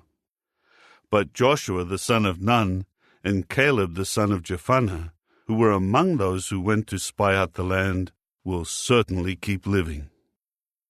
When Moses spoke these words to all the Israelites, the people began to mourn a great deal. Moreover, they got up early in the morning and tried to go up to the top of the mountain, saying, Here we are ready to go up to the place that Jehovah spoke about, for we have sinned. But Moses said, Why are you going beyond the order of Jehovah? This will not succeed. Do not go up, for Jehovah is not with you, and you will be defeated by your enemies. For the Amalekites and the Canaanites are there to face you, and you will fall by the sword. Because you turned away from following Jehovah, Jehovah will not be with you. However, they presumptuously went toward the top of the mountain, but the ark of Jehovah's covenant and Moses did not move away from the middle of the camp. Then the Amalekites and the Canaanites who were dwelling in that mountain came down and struck them, scattering them as far as Hormah. Chapter 15. Jehovah spoke further to Moses, saying, Speak to the Israelites and say to them, "When you eventually come into the land that I am giving you to dwell in, and you make an offering by fire to Jehovah from the herd or from the flock, whether a burnt offering or a sacrifice to perform a special vow, or a voluntary offering, or an offering during your seasonal festivals, in order to make a pleasing aroma to Jehovah, the one presenting his offering must also present to Jehovah a grain offering of fine flour, 1/10 of an ephah, mixed with 1/4 of a hin of oil. You should also offer wine as a drink offering, 1/4 of a hin, together with the burnt offering, or for the sacrifice of each male lamb. Or for a ram, you should make a grain offering of 2/10 of an ephah measure of fine flour, mixed with 1/3 of a hin of oil. And you should present wine as a drink offering, 1/3 of a hin, as a pleasing aroma to Jehovah. But if you should offer a male of the herd as a burnt offering, or a sacrifice to perform a special vow, or communion sacrifices to Jehovah, you should also present together with the male of the herd a grain offering of 3/10 of an ephah measure of fine flour, mixed with 1/2 a hin of oil. You should also present wine as a drink offering, 1/2 a hin, as an offering made by fire, as a pleasing aroma to Jehovah. This is what should be done for each bull, or for each ram, or for each of the male lambs or of the goats. Whatever may be the number that you offer, that is what you should do for each one, according to their number. This is how every native-born Israelite should present an offering made by fire, as a pleasing aroma to Jehovah. If a foreigner who is residing with you, or one who has been in your midst for many of your generations, should also make an offering by fire, as a pleasing aroma to Jehovah, he should do just as you do. You, who are of the congregation, and the foreigner who is residing with you, will have one statute. It will be a lasting statute for all your generations. The foreign resident should be the same as you before Jehovah. There should be one law and one judicial decision for you and for the foreigner who is residing with you. Jehovah went on to say to Moses, "Speak to the Israelites and tell them, when you come into the land where I am bringing you, and you eat any of the bread of the land, you should make a contribution to Jehovah. You should make a contribution of the first fruits of your course meal, as ring-shaped loaves. Like the contribution of a threshing floor is the way you should contribute it. Some of the first fruits of your course meal you should give as a contribution to Jehovah throughout your generations." Now, if you make a mistake and fail to observe all these commandments that Jehovah has spoken to Moses, all that Jehovah has commanded you through Moses, from the day that Jehovah commanded and onward for your generations, and if it was done by mistake, and without the knowledge of the assembly, the whole assembly must offer one young bull as a burnt offering for a pleasing aroma to Jehovah, together with its grain offering and its drink offering, according to the regular procedure, and one young goat as a sin offering. The priest will make atonement for the whole assembly of the Israelites, and it will be forgiven them, because it was a mistake, and they brought as their offering an offering made by fire to Jehovah, and their sin offering before Jehovah for their mistake. It will be forgiven the whole assembly of the Israelites and the foreigner who is residing in their midst, because it was by mistake on the part of all the people. If any person should sin by mistake, then he must present a female goat in its first year for a sin offering. And the priest will make atonement for the person who made a mistake by an unintentional sin before Jehovah, so as to make atonement for it, and it will be forgiven him. As for the native born among the Israelites and the foreigner who is residing in their midst, there should be one law for you in the matter of doing something unintentionally. But the person who does something deliberately, whether he is native-born or a foreign resident, is blaspheming Jehovah and must be cut off from among his people. Because he has despised Jehovah's word and broken his commandment, that person should be cut off without fail. His own error is upon him. While the Israelites were in the wilderness, they found a man collecting pieces of wood on the Sabbath day. Those who found him collecting wood brought him up to Moses and Aaron and the whole assembly.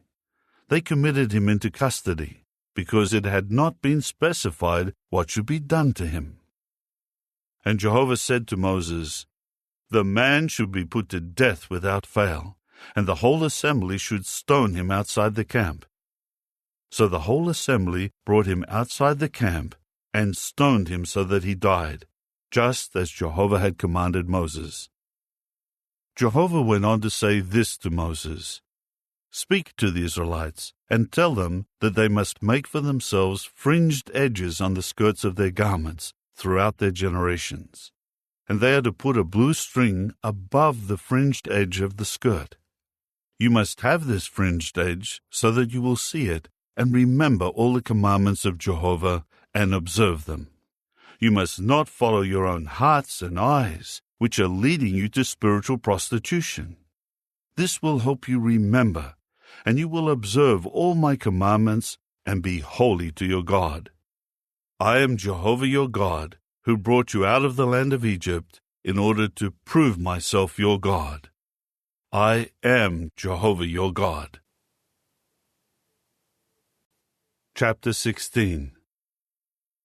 Then Korah, the son of Izhar, the son of Kohath, the son of Levi, got up, together with Dathan and Abiram, the sons of Eliab, and On, the son of Peleth, of the sons of Reuben.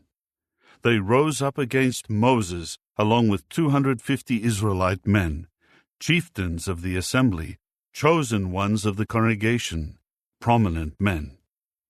So they gathered together against Moses and Aaron, and said to them, "We have had enough of you.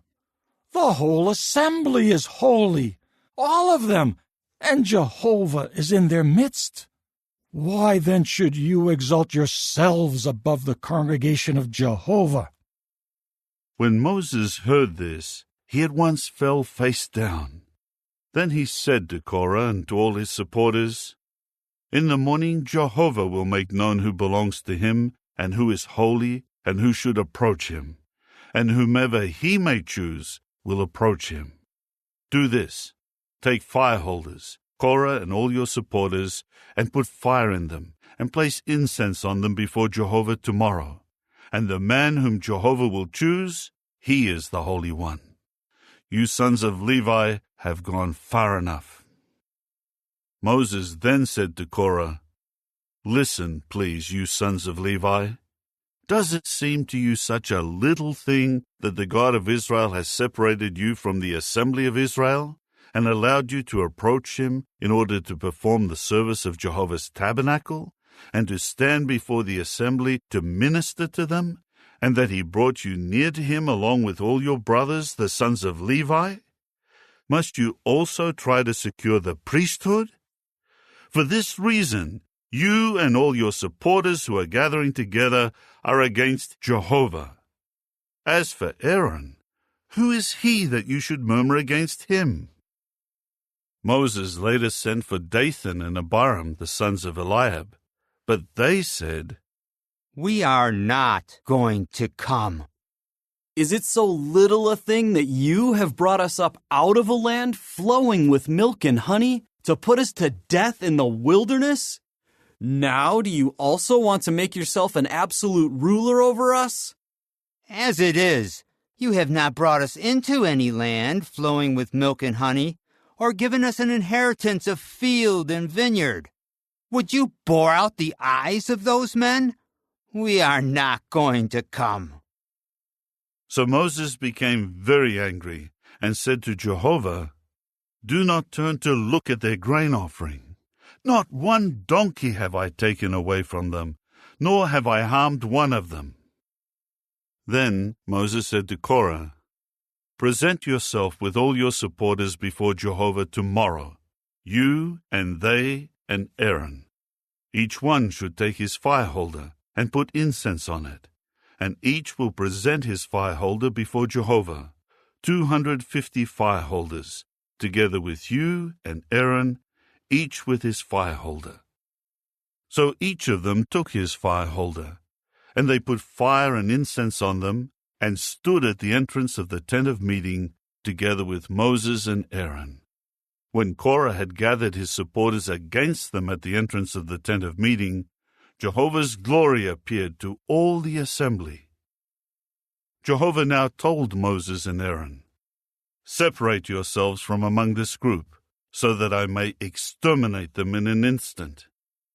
At this, they fell with their faces to the ground and said, "O God, the God of the spirit of all people, will one man's sin cause you to become indignant against the entire assembly?" Jehovah then said to Moses, "Speak to the assembly and tell them, 'Get away from around the tents of Korah, Dathan, and Abiram.'"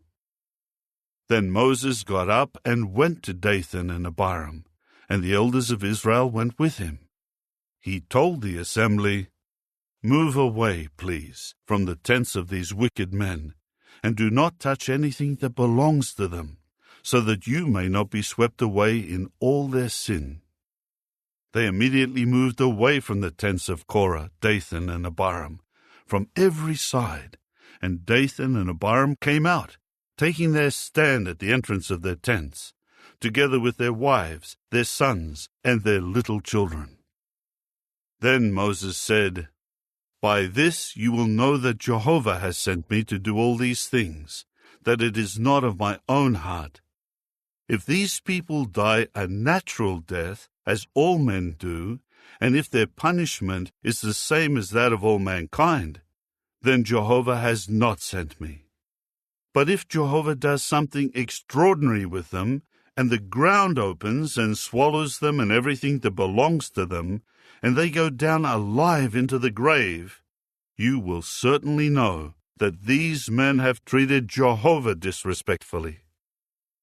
As soon as he finished speaking all these words, the ground beneath them split apart, and the earth opened and swallowed them up, along with their households and everyone who belonged to Korah and all their goods. So they and all who belonged to them went down alive into the grave, and the earth covered them over, so that they perished from the midst of the congregation.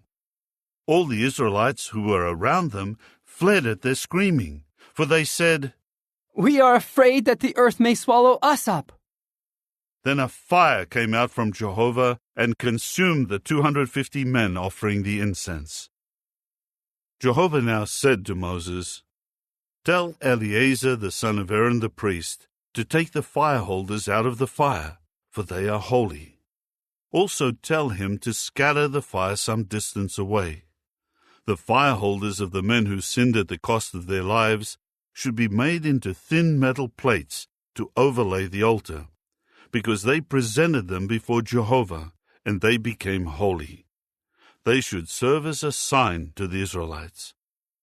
So Eleazar the priest took the copper fire holders that had been presented by those who were burned up, and beat them to overlay the altar, just as Jehovah had told him through Moses. It was a reminder for the Israelites that no unauthorized person who is not of the offspring of Aaron should approach to burn incense before Jehovah, and that no one should become like Korah and his supporters. On the very next day, the whole assembly of the Israelites began to murmur against Moses and Aaron, saying, "You two have put Jehovah's people to death." When the assembly had gathered together against Moses and Aaron, they then turned toward the tent of meeting, and look, the cloud covered it, and Jehovah's glory began to appear. Moses and Aaron went before the tent of meeting, and Jehovah said to Moses, "You men, remove yourselves from among this assembly, so that I may exterminate them in an instant." At this they fell with their faces to the ground. Moses then said to Aaron, "Take the fire holder, and put fire from the altar in it, and put incense on it, and go quickly to the assembly and make atonement for them, because indignation has gone out from Jehovah. The plague has started." Aaron at once took it, just as Moses had said, and ran into the midst of the congregation. And look, The plague had started among the people. So he put the incense on the fire holder and began making atonement for the people. He kept standing between the dead and the living, and the scourge eventually stopped. Those who died from the scourge amounted to 14,700, besides those dead on account of Korah. When at last Aaron returned to Moses at the entrance of the tent of meeting, the scourge had been stopped. Chapter 17. Jehovah now said to Moses, "Speak to the Israelites, and take from them 1 rod for each paternal house, from the chieftains of each paternal house, 12 rods in all. Write the name of each one on his rod. You should write Aaron's name on Levi's rod, because there is 1 rod for the head of each paternal house. Deposit the rods in the tent of meeting before the testimony, where I regularly present myself to you. And the rod of the man whom I choose will bud, and I will put a stop to the murmuring of the Israelites against me, which they are also murmuring against you." So Moses spoke to the Israelites, and all their chieftains gave him rods, a rod for each chieftain of a paternal house, 12 rods, and Aaron's rod was among their rods. Then Moses deposited the rods before Jehovah in the tent of the testimony. On the next day, when Moses went into the tent of the testimony, look, Aaron's rod for the house of Levi had budded, and was bringing forth buds and blossoming flowers and bearing ripe almonds. Moses then brought out all the rods from before Jehovah to all the people of Israel. They looked at them, and each man took his own rod. Jehovah then said to Moses, "Put Aaron's rod back before the testimony, as something to be kept for a sign to the sons of rebelliousness, so that their murmurings against me may cease, and so that they may not die." Moses immediately did just as Jehovah had commanded him. He did just so. The Israelites then said to Moses, "Now we will die. We will surely perish. We are all going to perish." Anyone who even comes close to Jehovah's tabernacle will die. Must we end up dying that way? Chapter 18. Jehovah then said to Aaron, "You and your sons and your paternal house with you will be answerable for any error against the sanctuary, and you and your sons with you will be answerable for any error against your priesthood. Also bring near your brothers of the tribe of Levi, your ancestral tribe, so that they may join you and minister to you and your sons before the tent of the testimony. They are to fulfill their responsibilities to you and to the entire tent. However, they must not come near the utensils of the holy place and the altar, so that neither they nor you may die. They will join you and carry out their responsibilities regarding the tent of meeting and all the service of the tent, and no unauthorized person may come near to you. You must carry out your responsibility toward the holy place and the altar, so that no further indignation may come against the people of Israel. I myself have taken your brothers, the Levites, from among the Israelites as a gift for you. They are given to Jehovah to care for the service of the tent of meeting. You and your sons are responsible for your priestly duties pertaining to the altar and what is inside the curtain, and you are to render this service. I have given the service of the priesthood as a gift to you, and any unauthorized person who approaches should be put to death." Jehovah spoke further to Aaron, "I myself put you in charge of the contributions made to me. I have given to you and to your sons a portion of all the holy things contributed by the Israelites as a permanent allowance. This will be yours out of the most holy offerings made by fire. Every offering they make, including their grain offerings and their sin offerings and their guilt offerings that they bring to me. It is something most holy for you and for your sons. In a most holy place you should eat it. Every male may eat it, It will be something holy to you. This also belongs to you, the gifts they contribute together with all the wave offerings of the Israelites. I have given them to you and your sons and your daughters with you as a permanent allowance. Everyone clean in your house may eat it. All the best of the oil and all the best of the new wine and the grain, their first fruits, which they give to Jehovah, I give them to you. The first ripe fruits of everything from their land, which they will bring to Jehovah, will become yours. Everyone clean in your house may eat it. Every devoted thing in Israel should become yours. Every firstborn of all living things, which they will present to Jehovah, whether man or animal, should become yours. However, you should without fail redeem the firstborn of mankind, and the firstborn of the unclean animals you should redeem.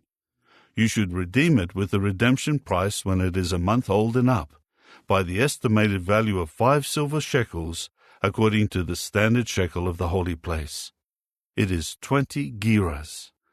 Only the firstborn bull, or firstborn male lamb, or firstborn goat you should not redeem. They are something holy. You should sprinkle their blood on the altar, and their fat you should make smoke as an offering made by fire for a pleasing aroma to Jehovah. And their flesh should become yours. Like the breast of the wave offering, and like the right leg, it should become yours. All the holy contributions that the Israelites will contribute to Jehovah, I have given to you and your sons and your daughters with you as a permanent allowance. It is a lasting covenant of salt before Jehovah, for you and your offspring with you. Jehovah went on to say to Aaron, In their land you will not have an inheritance, and no portion of land among them will become yours. I am your portion and your inheritance in the midst of the Israelites. Now see that I have given to the sons of Levi every 10th part in Israel, as an inheritance in return for the service they are carrying out, the service of the tent of meeting. No longer may the people of Israel approach the tent of meeting, or else they will incur sin and die. The Levites themselves are to carry out the service of the tent of meeting, and they are the ones who will answer for their error. It is a lasting statute during all your generations that they should not take possession of an inheritance among the Israelites. For I have given to the Levites as an inheritance the 10th part contributed by the people of Israel, which they will contribute to Jehovah. That is why I have said to them, In the midst of the Israelites they should not take possession of an inheritance. Then Jehovah said to Moses, You should tell the Levites, You will receive from the Israelites the 10th part that I have given to you from them for your inheritance, and you should contribute from it a 10th part of the 10th part as a contribution to Jehovah. And it will be considered your contribution, as though it were the grain of the threshing floor, or the full production of the winepress or oil press. In this way you will also give a contribution to Jehovah from all the 10th parts that you receive from the Israelites, and from them you are to give the contribution for Jehovah to Aaron the priest. You will make every sort of contribution to Jehovah from the very best of all the gifts given to you as something holy. And you must say to them, When you contribute the best of them, then it will be considered for the Levites as the produce of the threshing floor and as the produce of the winepress or oil press. You and your household may eat it in any place, because it is your wages in return for your service at the tent of meeting. You will not incur sin in this as long as you contribute the best from them, and you must not profane the holy things of the Israelites, or you will die. Chapter 19. Jehovah spoke again to Moses and Aaron, saying, This is a statute of the law that Jehovah has commanded. Tell the Israelites that they should take for you a sound red cow, in which there is no defect, and upon which no yoke has come. You are to give it to Eleazar the priest, and he will lead it outside the camp, and it will be slaughtered before him. Then Eleazar the priest will take some of its blood with his finger and spatter its blood 7 times straight toward the front of the tent of meeting. The cow will then be burned before his eyes. Its skin and its flesh and its blood, together with its dung, will be burned. And the priest will take cedar wood, hyssop, and scarlet material, and throw them into the fire where the cow is being burned. The priest will then wash his garments, and bathe himself in water, and afterward he may come into the camp, but the priest will be unclean until the evening. The one who burned the cow will wash his garments in water, and bathe himself in water, and he will be unclean until the evening.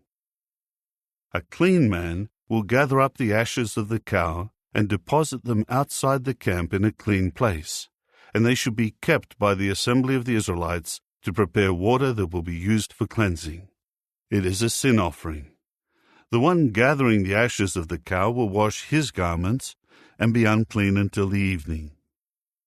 This will serve the Israelites and the foreigner who is residing in their midst as a lasting statute.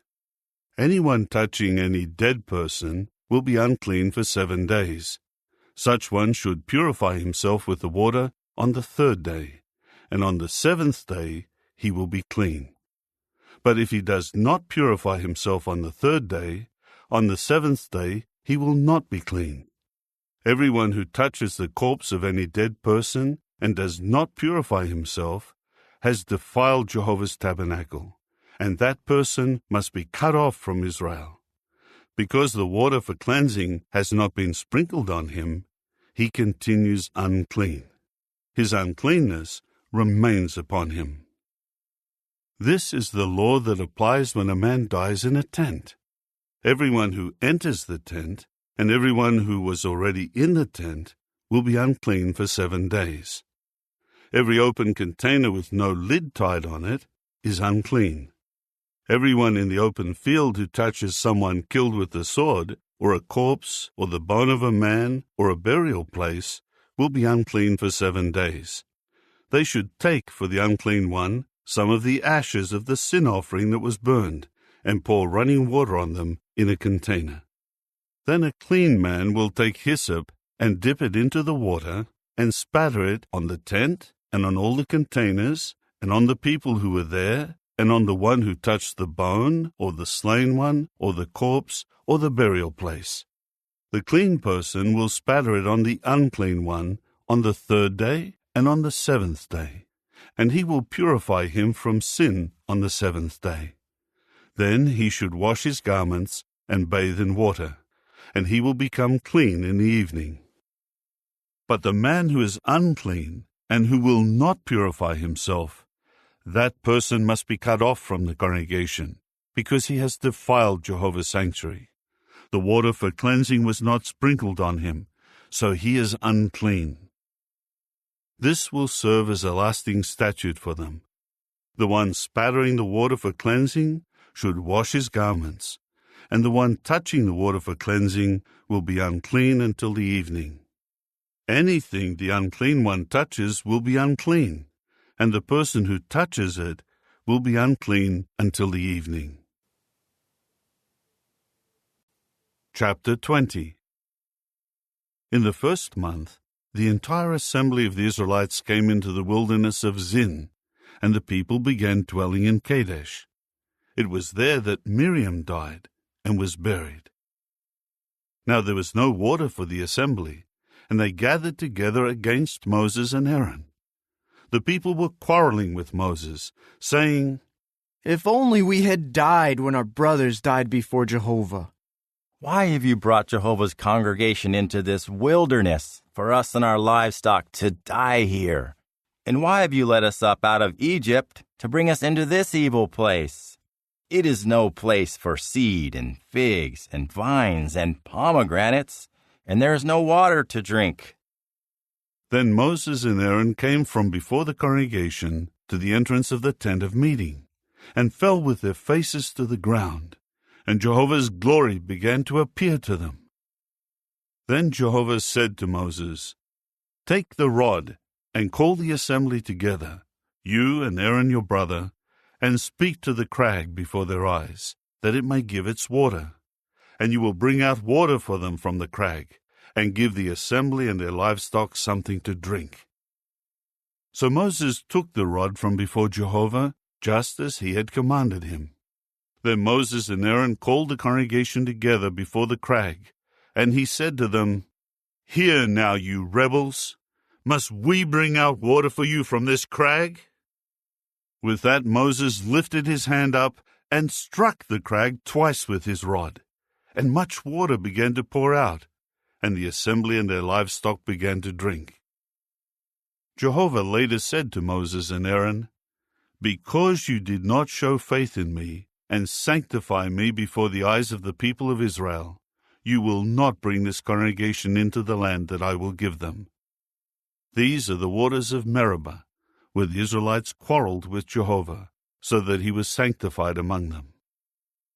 Then Moses sent messengers from Kadesh to the king of Edom. "This is what your brother Israel says. You well know all the hardship that we have experienced. Our fathers went to Egypt, and we dwelled in Egypt many years, and the Egyptians mistreated us and our fathers. Finally, we cried out to Jehovah, and he heard us and sent an angel and brought us out of Egypt. And here we are in Kadesh, a city on the border of your territory." Please, let us pass through your land. We will not pass through any field or vineyard, and we will not drink the water of any well. We will march on the king's road without turning to the right or the left until we pass through your territory. However, Edom said to him, "You may not pass through our territory. If you do, I will come out with the sword to meet you." In turn, the Israelites said to him, "By the highway we will go up, and if we and our livestock drink your water, we will pay for it." We want nothing more than to pass through on foot. Still, he said, "You may not pass through."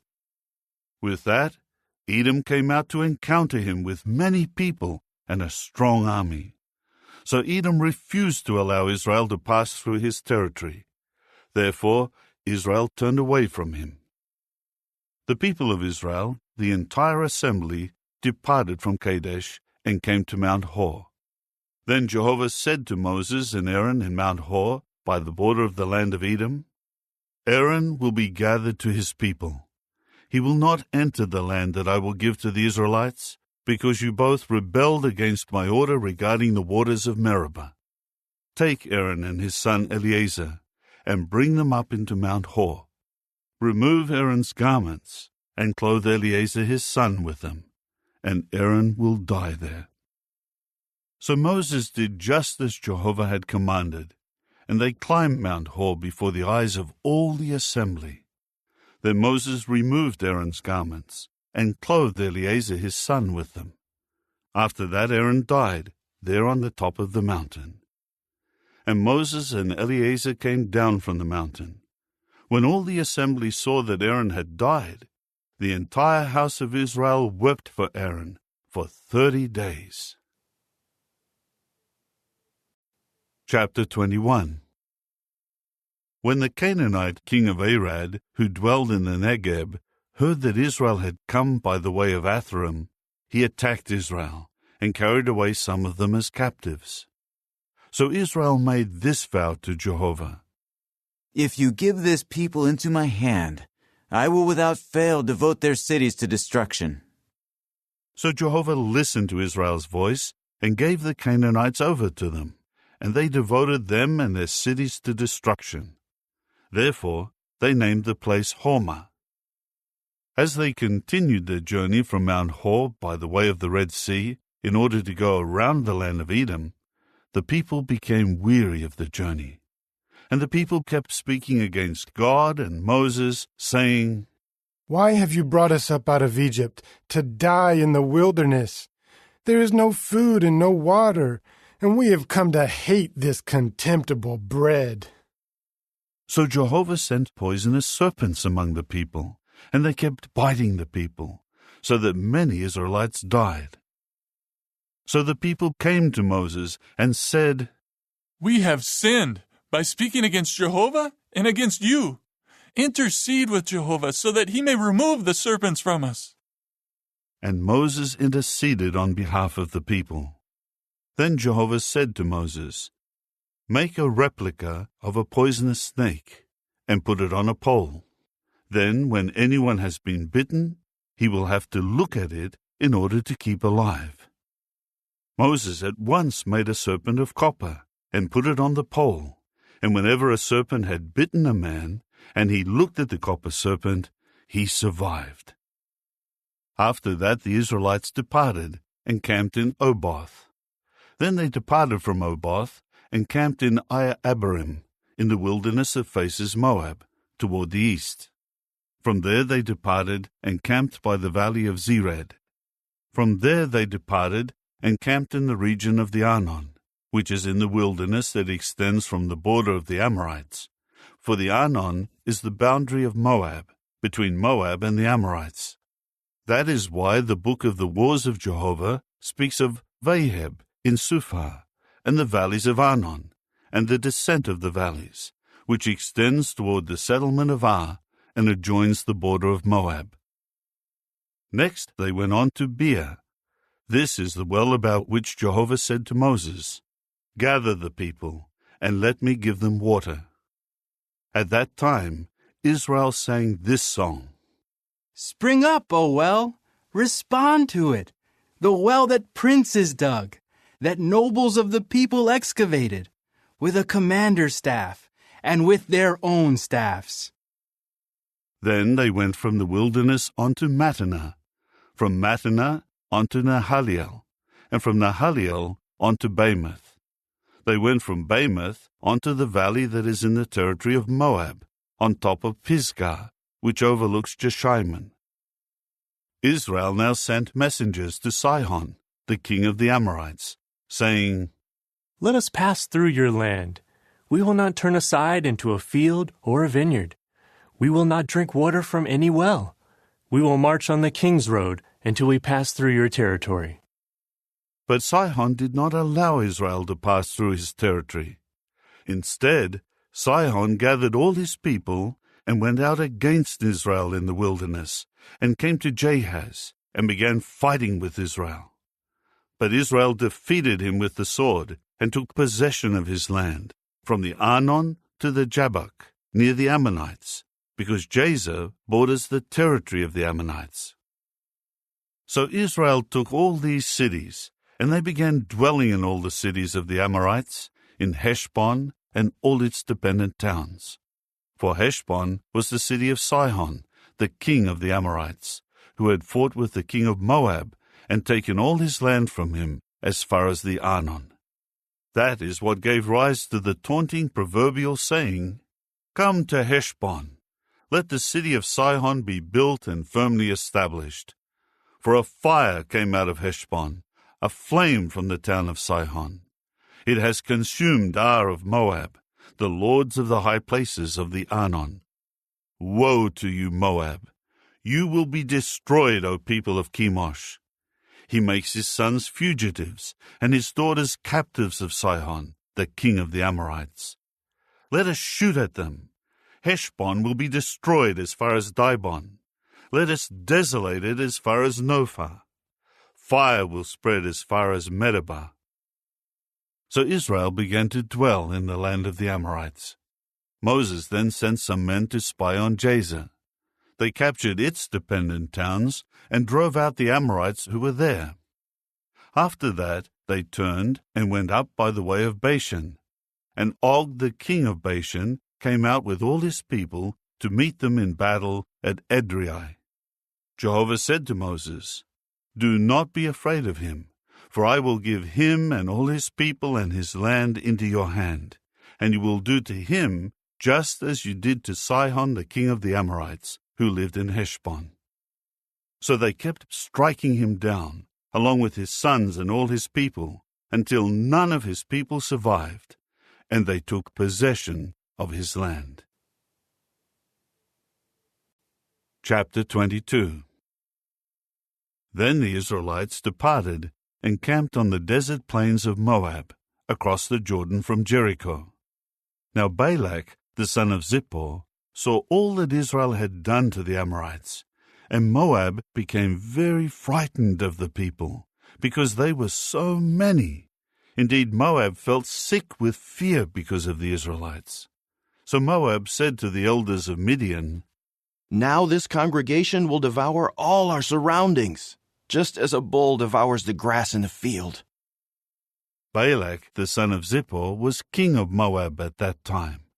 He sent messengers to Balaam, the son of Beor, at Pethor, which is by the river in his native land. He summoned him, saying, "Look, our people has come out of Egypt. Look, they have covered the face of the earth, and they are dwelling right in front of me. Now please, come and curse this people for me, for they are mightier than I am. Perhaps I can defeat them and drive them out of the land, for I well know that the one whom you bless is blessed, and the one whom you curse is cursed." So the elders of Moab and the elders of Midian traveled with the fee for divination in their hands and went to Balaam and conveyed to him Balak's message. At that he said to them, "Spend the night here, and I will bring back to you whatever word Jehovah speaks to me." So the princes of Moab stayed with Balaam. Then God came to Balaam and said, "Who are these men with you?" Balaam said to the true God, "Balak, the son of Zippor, the king of Moab, has sent me a message, saying, 'Look, the people who are coming out of Egypt are covering the face of the earth. Now come and put a curse on them for me. Perhaps I may be able to fight against them and drive them out.'" But God said to Balaam, "You must not go with them. You must not curse the people, for they are blessed." Balaam got up in the morning and said to the princes of Balak, "Go to your land, for Jehovah has refused to let me go with you." So the princes of Moab departed and returned to Balak and said, "Balaam has refused to come with us." However, Balak again sent princes, more numerous and more distinguished than the first group. They came to Balaam and said to him, "This is what Balak, the son of Zippor, has said. Please do not let anything hinder you from coming to me, for I will honor you greatly, and I will do anything you tell me to do. So come, please, and curse this people for me." But Balaam answered the servants of Balak, "If Balak were to give me his own house full of silver and gold, I could not do anything beyond the order of Jehovah my God, whether small or great. But please stay here tonight also, so that I may learn what else Jehovah will tell me." Then God came to Balaam by night and said to him, "If these men have come to summon you, go along with them, but you may speak only the words that I tell you to say." So Balaam got up in the morning and saddled his donkey and went with the princes of Moab. But God's anger blazed because he was going, and Jehovah's angel stationed himself in the road to resist him. Now Balaam was riding on his donkey, and two of his attendants were with him. And when the donkey saw Jehovah's angel standing in the road with a drawn sword in his hand, it tried to turn off the road into the field. But Balaam began to beat the donkey to make it return to the road. Then Jehovah's angel stood in a narrow path between two vineyards, with stone walls on both sides. When the donkey saw Jehovah's angel, it began to squeeze itself against the wall, and it jammed Balaam's foot against the wall, and Balaam began beating it again. Jehovah's angel now passed by again, and stood in a narrow place where there was no way to turn to the right or to the left. When the donkey saw Jehovah's angel, it lay down under Balaam. So Balaam became furious and kept beating the donkey with his staff. Finally Jehovah caused the donkey to speak, and it said to Balaam, "What have I done to you to make you beat me these 3 times?" Balaam replied to the donkey, "It is because you have made a fool of me. If only I had a sword in my hand, I would kill you." Then the donkey said to Balaam, Am I not your donkey that you have ridden on all your life until today? Have I ever treated you this way before? He replied, No. Then Jehovah uncovered Balaam's eyes, and he saw Jehovah's angel standing in the road with a drawn sword in his hand. At once he bowed low and prostrated himself on his face. Then Jehovah's angel said to him, Why have you beaten your donkey these 3 times? Look, I myself came out to offer resistance, because your way is in defiance of my will. The donkey saw me and tried to turn away from me these 3 times. Supposing it had not turned away from me, by now I would have killed you and let the donkey live. Balaam said to Jehovah's angel, I have sinned, because I did not know that it was you standing in the road to meet me. And now, if it is bad in your eyes, I will go back. But Jehovah's angel said to Balaam, Go with the men, but you may speak only the words that I tell you. So Balaam continued going with the princes of Balak. When Balak heard that Balaam had come, he immediately went out to meet him at the city of Moab, which is on the bank of the Arnon, on the border of the territory. Balak said to Balaam, Did I not send for you? Why did you not come to me? Did you think I am not able to honor you greatly?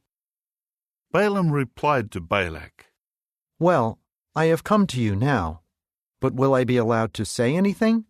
I can only speak words that God puts in my mouth. So Balaam went with Balak, and they came to Kiriath-Huzoth. Balak sacrificed cattle and sheep, and sent some to Balaam and the princes who were with him. In the morning, Balak took Balaam and brought him up to Bamoth Baal. From there he could see all the people. Chapter 23. Then Balaam said to Balak, Build on this spot 7 altars, and prepare 7 bulls and 7 rams for me. Balak immediately did just as Balaam had said, and Balak and Balaam offered up a bull and a ram on each altar. Balaam then said to Balak, Stay here by your burnt offering, and I will go. Perhaps Jehovah will get in touch with me. Whatever he reveals to me, I will tell you. So he went to a barren hill. Then God got in touch with Balaam, who said to him, I set the 7 altars in rows, and I offered up a bull and a ram on each altar. Jehovah put this word in the mouth of Balaam, Return to Balak, and this is what you are to say. So he returned, and saw that Balak and all the princes of Moab were standing by his burnt offering. Then he spoke this proverbial saying, Balak, the king of Moab, has brought me from Aram, from the mountains of the east. Do come to curse Jacob for me. Yes, come to denounce Israel. How could I put a curse on those whom God has not cursed? And how could I denounce those whom Jehovah has not denounced? From the top of the rocks I see them, and from the hills I see them. As a people, they dwell there alone. They do not count themselves among the nations. Who can number the dust particles of Jacob, or count even the 4th part of Israel? Let me die the death of the upright, and let my end be like theirs. Balak then said to Balaam, What have you done to me? I brought you to put a curse on my enemies, and here you have done nothing but bless them. He answered, Must I not speak whatever Jehovah puts in my mouth? Balak said to him, Please, come with me to another place from which you can see them. You will see only a part of them. You will not see them all. Put a curse on them for me from there. So he took him to the field of Zophim, to the top of Pisgah, and built 7 altars, and offered up a bull and a ram on each altar. So Balaam said to Balak, Stay here by your burnt offering, while I get in touch with him over there. And Jehovah got in touch with Balaam, and put this word in his mouth, Return to Balak, and this is what you are to say." So he came to him, and saw that he was waiting by his burnt offering, and the princes of Moab were with him. Balak asked him, "What has Jehovah said?" Then he spoke this proverbial saying, "Get up, Balak, and listen. Hear me, O son of Zippor. God is not a mere man who tells lies, nor a son of man who changes his mind. When he says something, will he not do it? When he speaks, will he not carry it out? Look, I have been taken to bless. Now he has blessed, and I cannot reverse it. He does not tolerate any magical power against Jacob, and he does not allow any trouble against Israel. Jehovah his God is with them, and he is loudly hailed as king among them. God is bringing them out of Egypt. He is like the horns of a wild bull for them. For there are no omens of doom against Jacob, nor any divination against Israel. At this time it may be said about Jacob and Israel, look at what God has done. Here is a people who will rise up like a lion, and like the lion, it will raise itself up. It will not lie down until it eats prey and drinks the blood of the slain ones." Balak then said to Balaam, "If on the one hand you cannot put any curse on him, then on the other hand you should not bless him either." Balaam answered Balak, "Did I not say to you, I will do all that Jehovah says?" Balak said to Balaam, "Please, come and let me take you to yet another place. Perhaps it will be right in the eyes of the true God for you to put a curse on him for me from there." So Balak took Balaam to the top of Peor, which looks toward Jeshimon. Then Balaam said to Balak, "Build 7 altars on this spot, and prepare 7 bulls and 7 rams for me." So Balak did just as Balaam had said, and he offered up a bull and a ram on each altar. Chapter 24. When Balaam saw that it pleased Jehovah to bless Israel, he did not go away again to search for omens of doom, but he turned his face to the wilderness. When Balaam raised his eyes and saw Israel encamped by his tribes, then the Spirit of God came upon him. He then spoke this proverbial saying, "The saying of Balaam, the son of Beor, and the saying of a man whose eyes have been opened, the saying of the one hearing the word of God, who saw a vision of the Almighty, who has bowed down with his eyes uncovered. How beautiful are your tents, O Jacob, your tabernacles, O Israel. Like the valleys, they have extended a long way, like gardens by the river, like aloes that Jehovah has planted, like cedars by the waters. Water keeps trickling from his 2 leather buckets, and his seed is sown by many waters. His king also will be greater than Agag, and his kingdom will be exalted. God is bringing him out of Egypt. He is like the horns of a wild bull for them. He will consume the nations, his oppressors, and their bones he will gnaw, and he will shatter them with his arrows. He has crouched down. He has lain down like the lion, and like a lion, who dares rouse him? Those blessing you are blessed, and those cursing you are cursed." Then Balak became furious with Balaam.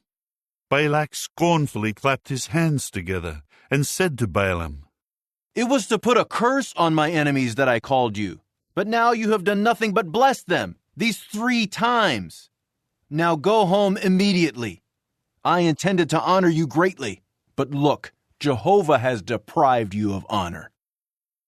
Balaam replied to Balak, "Did I not say to the messengers you sent, if Balak were to give me his house full of silver and gold, I could not of my own will do anything beyond the order of Jehovah, whether good or bad. I will only speak what Jehovah will tell me. And now I am going away to my people. Come and let me advise you what this people will do to your people in the future." So he spoke this proverbial saying, the saying of Balaam the son of Beor, and the saying of a man whose eyes have been opened, the saying of the one hearing the word of God, and the one having the knowledge of the Most High, a vision of the Almighty he saw, while bowing down with his eyes uncovered. I will see him, but not now. I will behold him, but not soon. A star will come out of Jacob, and a scepter will rise out of Israel. And he will certainly break apart the forehead of Moab, and the skull of all the sons of tumult. And Edom will become a possession, yes, Seir the possession of his enemies, while Israel is displaying his courage. And out of Jacob one will be subduing, and he will destroy any survivor from the city. When he saw Amalek, he continued his proverbial saying, Amalek was the first of the nations, but in the end he will perish. When he saw the Kenites, he continued his proverbial saying, Secure is your dwelling, and set on the crag is your abode. But someone will burn Cain down. How long before Assyria carries you away captive? And he continued his proverbial saying, Woe! Who will survive when God does this? Ships will come from the coast of Kittim, and they will afflict Assyria, and they will afflict Eber, but he too will utterly perish. Then Balaam got up and went, and returned to his place. Balak also went his own way. Chapter 25. When Israel was dwelling in Shittim, the people started to commit sexual immorality with the daughters of Moab. The women invited the people to the sacrifices of their gods, and the people began to eat and to bow down to their gods. So Israel joined in worship of the Baal of Peor, and Jehovah became enraged with Israel. Jehovah said to Moses, Take all the leaders of these people and hang them up before Jehovah in broad daylight, that the burning anger of Jehovah may turn back from Israel. Then Moses said to the judges of Israel, Each one of you should kill his men who joined in worship of the Baal of Peor. But just then there came one of the Israelites, bringing near to his brothers a Midianite woman, before the eyes of Moses and of all the assembly of the Israelites, while they were weeping at the entrance of the tent of meeting. When Phinehas the son of Eleazar the son of Aaron the priest saw it, he immediately rose up from the midst of the assembly and took a spear in his hand. Then he went after the man of Israel into the tent and pierced both of them through, the man of Israel and the woman through her genital parts. At that the scourge on the Israelites was halted. Those who died from the scourge amounted to 24,000. Then Jehovah said to Moses, Phinehas the son of Eleazar the son of Aaron the priest has turned my wrath away from the people of Israel, because he tolerated no rivalry at all toward me among them. So I have not exterminated the Israelites in my insistence on exclusive devotion.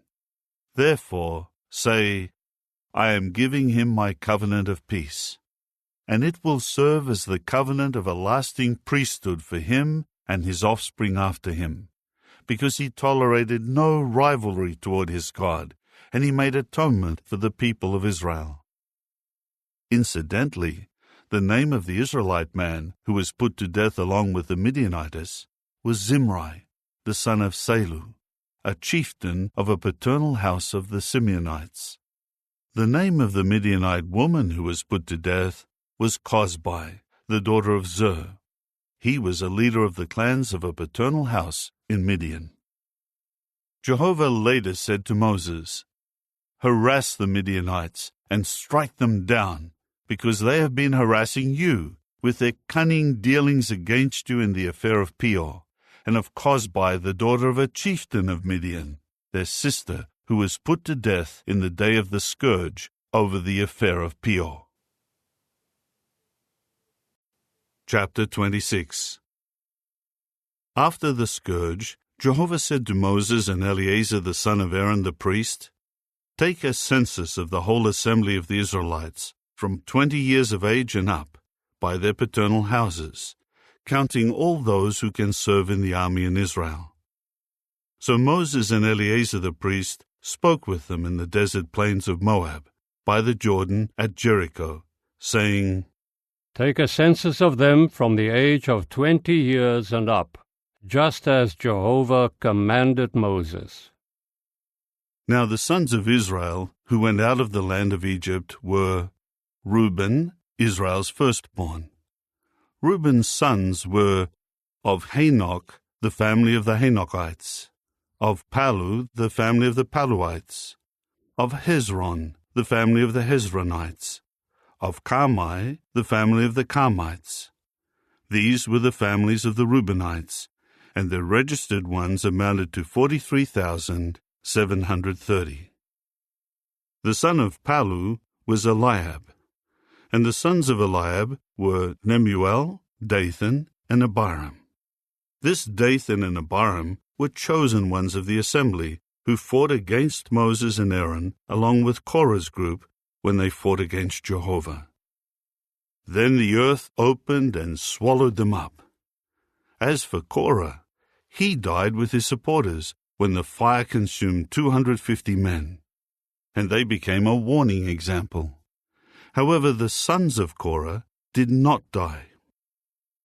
The sons of Simeon by their families were of Nemuel, the family of the Nemuelites, of Jamin, the family of the Jaminites, of Jachin, the family of the Jachinites, of Zerah, the family of the Zerahites, of Shael, the family of the Shaeulites.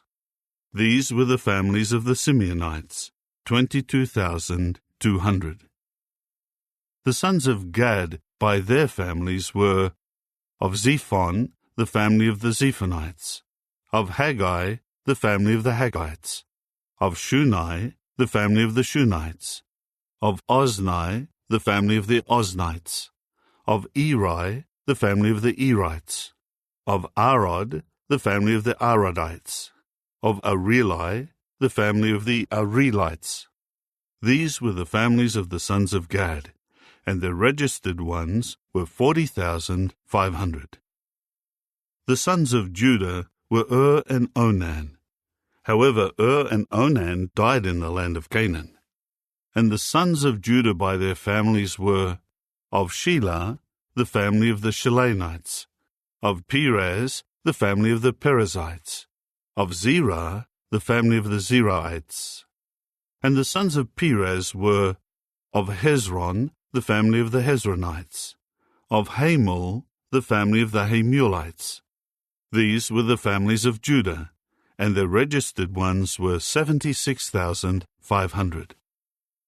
The sons of Issachar by their families were of Tola, the family of the Tolaites, of Puvah, the family of the Punites, of Jashub, the family of the Jashubites, of Shimron, the family of the Shimronites.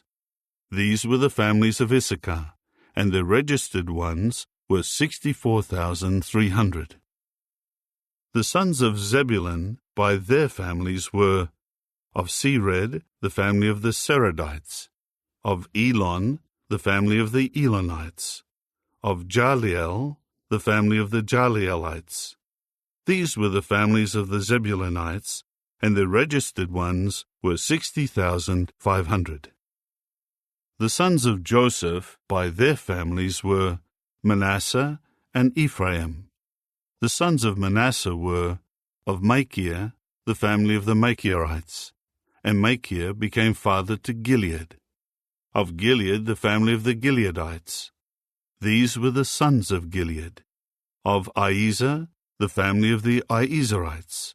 Of Helek, the family of the Helekites. Of Azriel, the family of the Azraelites. Of Shechem, the family of the Shechemites. Of Shemida, the family of the Shemidaites. Of Hepher, the family of the Hepherites. Now Zelophehad, the son of Hepher, had no sons, only daughters, and the names of the daughters of Zelophehad were Mahlah, Noah, Hoglah, Milcah, and Tirzah. These were the families of Manasseh, and the registered ones were 52,700. These were the sons of Ephraim by their families. Of Shuthelah, the family of the Shuthelahites. Of Becher, the family of the Becherites. Of Tahan, the family of the Tahanites. And these were the sons of Shuthelah. Of Eran, the family of the Eranites. These were the families of the sons of Ephraim, and the registered ones were 32,500. These were the sons of Joseph by their families. The sons of Benjamin by their families were of Bela, the family of the Belaites, of Ashbel, the family of the Ashbelites, of Ahiram, the family of the Ahiramites, of Shephupham, the family of the Shuphamites, of Hupham, the family of the Huphamites. The sons of Bela were Ard and Naaman. Of Ard, the family of the Ardites. Of Naaman, the family of the Naamites. These were the sons of Benjamin by their families, and the registered ones were 45,600. These were the sons of Dan by their families. Of Shuham, the family of the Shuhamites. These were the families of Dan by their families. All the families of the Shuhamites, of their registered ones, were 64,400. The sons of Asher by their families were of Imnah, the family of the Imnites, of Ishvi, the family of the Ishvites, of Beriah, the family of the Beriites, of the sons of Beriah, of Heber, the family of the Heberites, of Malchiel, the family of the Malchielites. The name of Asher's daughter was Serah. These were the families of the sons of Asher, and the registered ones were 53,400. The sons of Naphtali by their families were of Jaziel, the family of the Jazielites, of Gunai, the family of the Gunites, of Jezer, the family of the Jezerites, of Shillem, the family of the Shillemites. These were the families of Naphtali by their families, and their registered ones were 45,400. This is the total of those registered of the Israelites, 601,730. After that Jehovah said to Moses, "Among these the land should be divided as an inheritance, according to the list of the names. For the larger groups you should increase the inheritance, and for the smaller groups you should reduce the inheritance. Each group's inheritance should be given in proportion to the number of those registered. However, the land should be apportioned by lot. They should receive their inheritance according to the names of the tribes of their fathers. Each inheritance will be determined by lot and apportioned among the larger and the smaller groups." Now these were the registered ones of the Levites by their families. Of Gershon, the family of the Gershonites. Of Kohath, the family of the Kohathites. Of Merari, the family of the Merarites. These were the families of the Levites. The family of the Libnites, the family of the Hebronites, the family of the Mahlites, the family of the Mushites, the family of the Korahites. Kohath became father to Amram, and the name of Amram's wife was Jochebed, Levi's daughter, whom his wife bore to Levi in Egypt. And to Amram she bore Aaron and Moses and their sister Miriam. Then to Aaron there were born Nadab, Abihu, Eleazar, and Ithamar. But Nadab and Abihu died for presenting unauthorized fire before Jehovah. The total of those registered was 23,000, all males from a month old and up. For they were not registered among the Israelites, because no inheritance was to be given to them among the Israelites. These were the ones registered by Moses and Eleazar the priest when they registered the Israelites in the desert plains of Moab, by the Jordan, at Jericho. But among them There was no one who had been registered by Moses and Aaron the priest in the census of the Israelites taken in the wilderness of Sinai.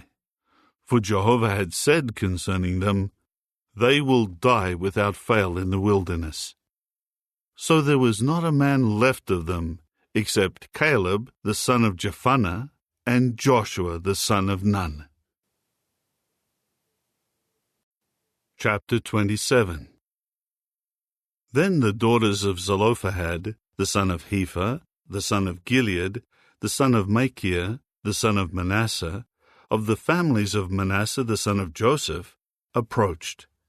The names of his daughters were Mahlah, Noah, Hoglah, Milcah, and Tirzah.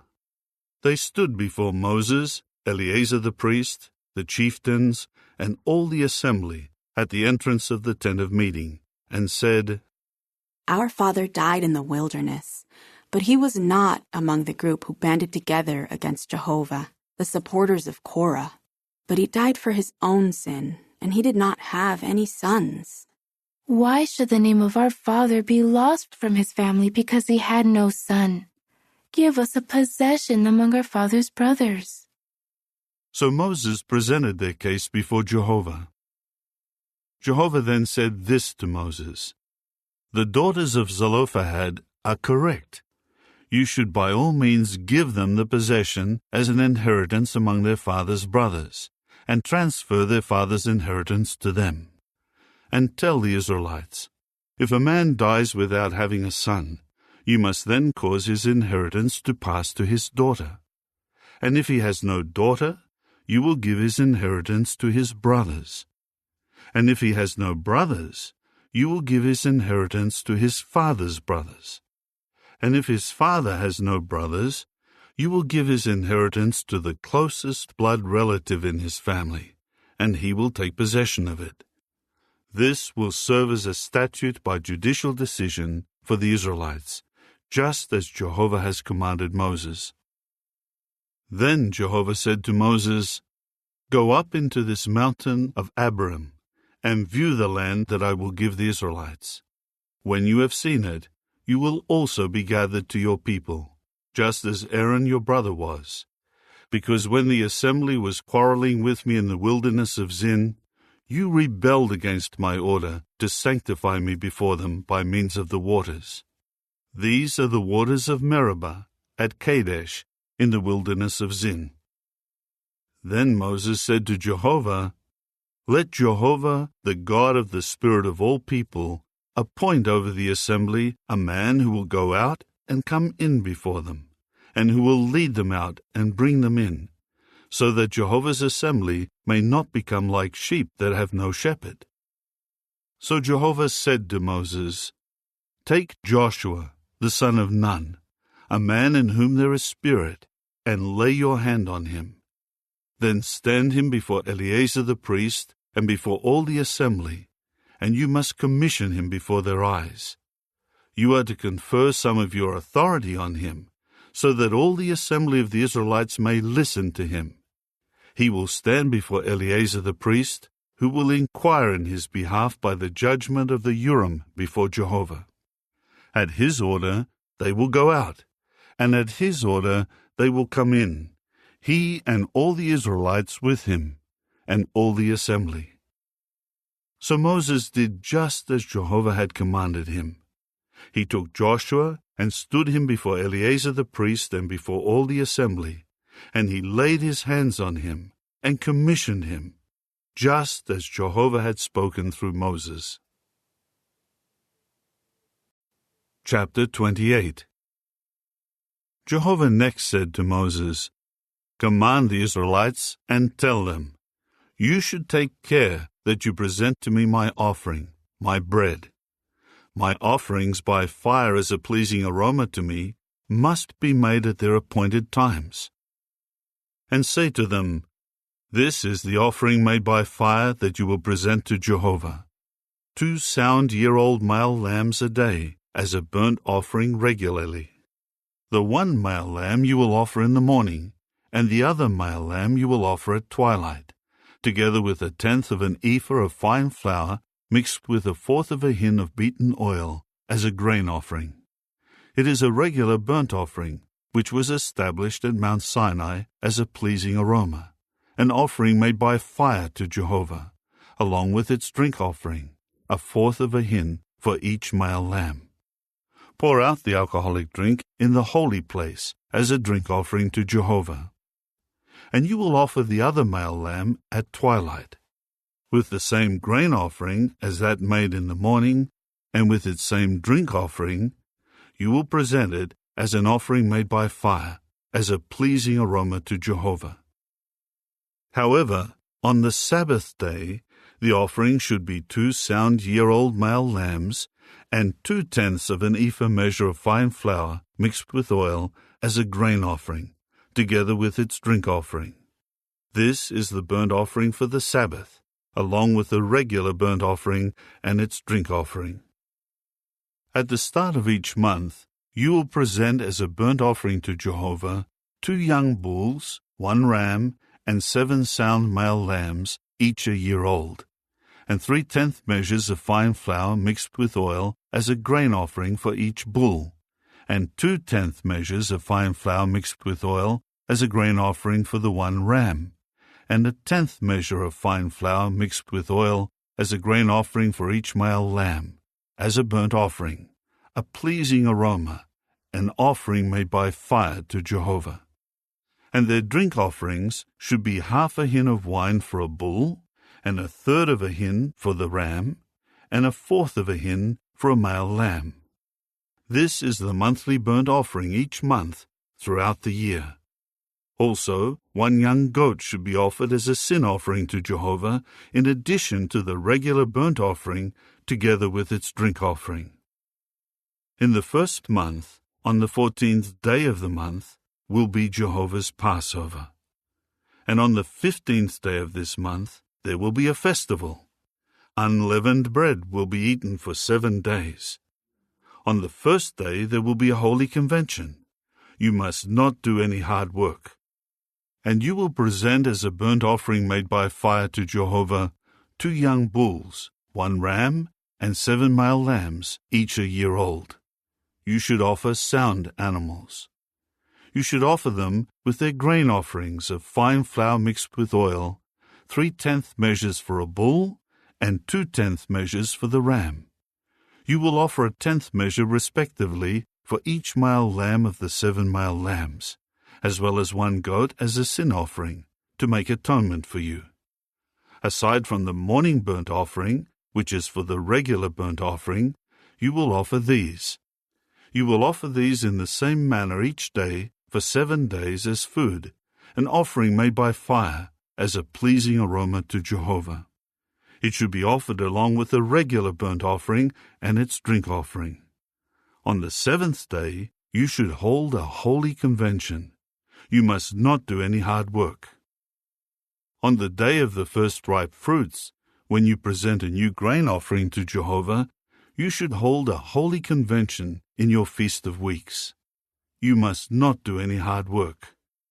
You will present as a burnt offering for a pleasing aroma to Jehovah 2 young bulls, 1 ram, and 7 male lambs, each a year old, and as their grain offering of fine flour mixed with oil, 3/10 measures for each bull, 2/10 measures for the 1 ram, 1/10 measure respectively for each male lamb of the 7 male lambs, as well as 1 young goat to make atonement for you. You will offer them in addition to the regular burnt offering and its grain offering. They should be sound animals, along with their drink offerings. Chapter 29. And in the 7th month, on the 1st of the month, you should hold a holy convention. You must not do any hard work. It is a day on which you should sound the trumpet. You will offer as a burnt offering for a pleasing aroma to Jehovah 1 young bull, 1 ram, and 7 male lambs, each a year old, all of them sound, and their grain offering of fine flour mixed with oil, 3/10 of an ephah measure for the bull, 2/10 measures for the ram, and 1/10 measure for each male lamb of the 7 male lambs, and 1 young male goat as a sin offering to make atonement for you.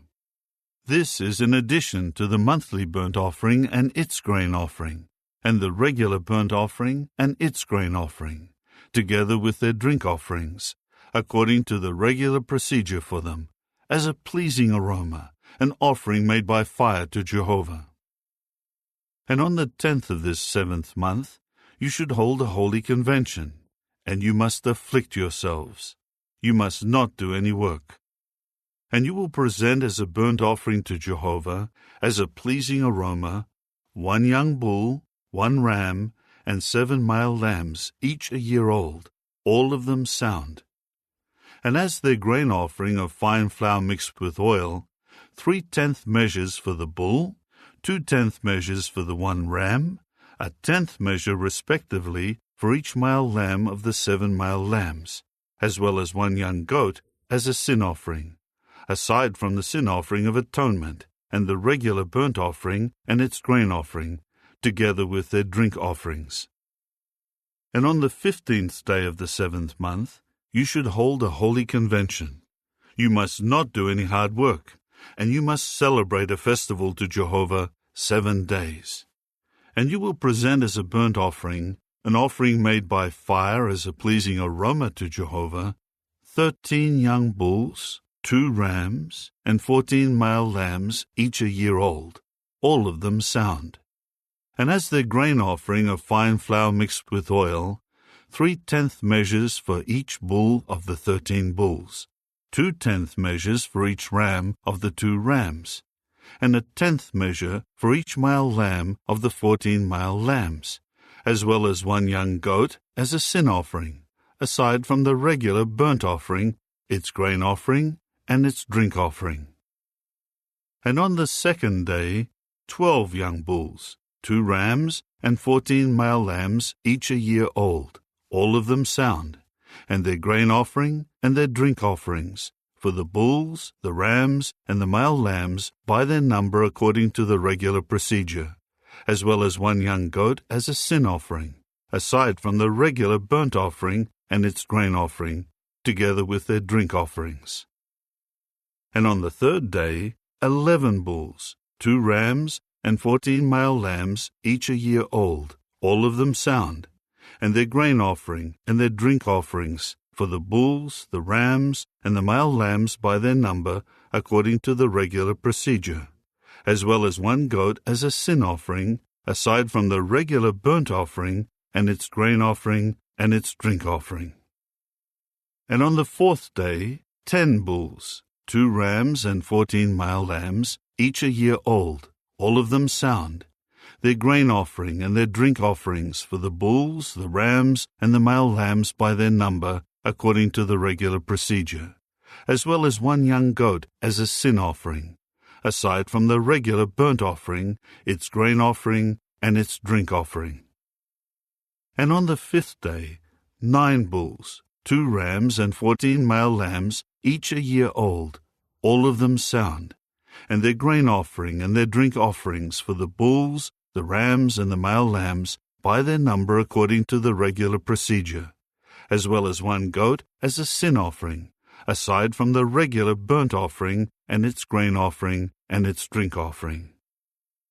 And on the 6th day, 8 bulls, 2 rams, and 14 male lambs, each a year old, all of them sound, and their grain offering and their drink offerings for the bulls, the rams, and the male lambs by their number according to the regular procedure, as well as 1 goat as a sin offering, aside from the regular burnt offering, its grain offering, and its drink offerings.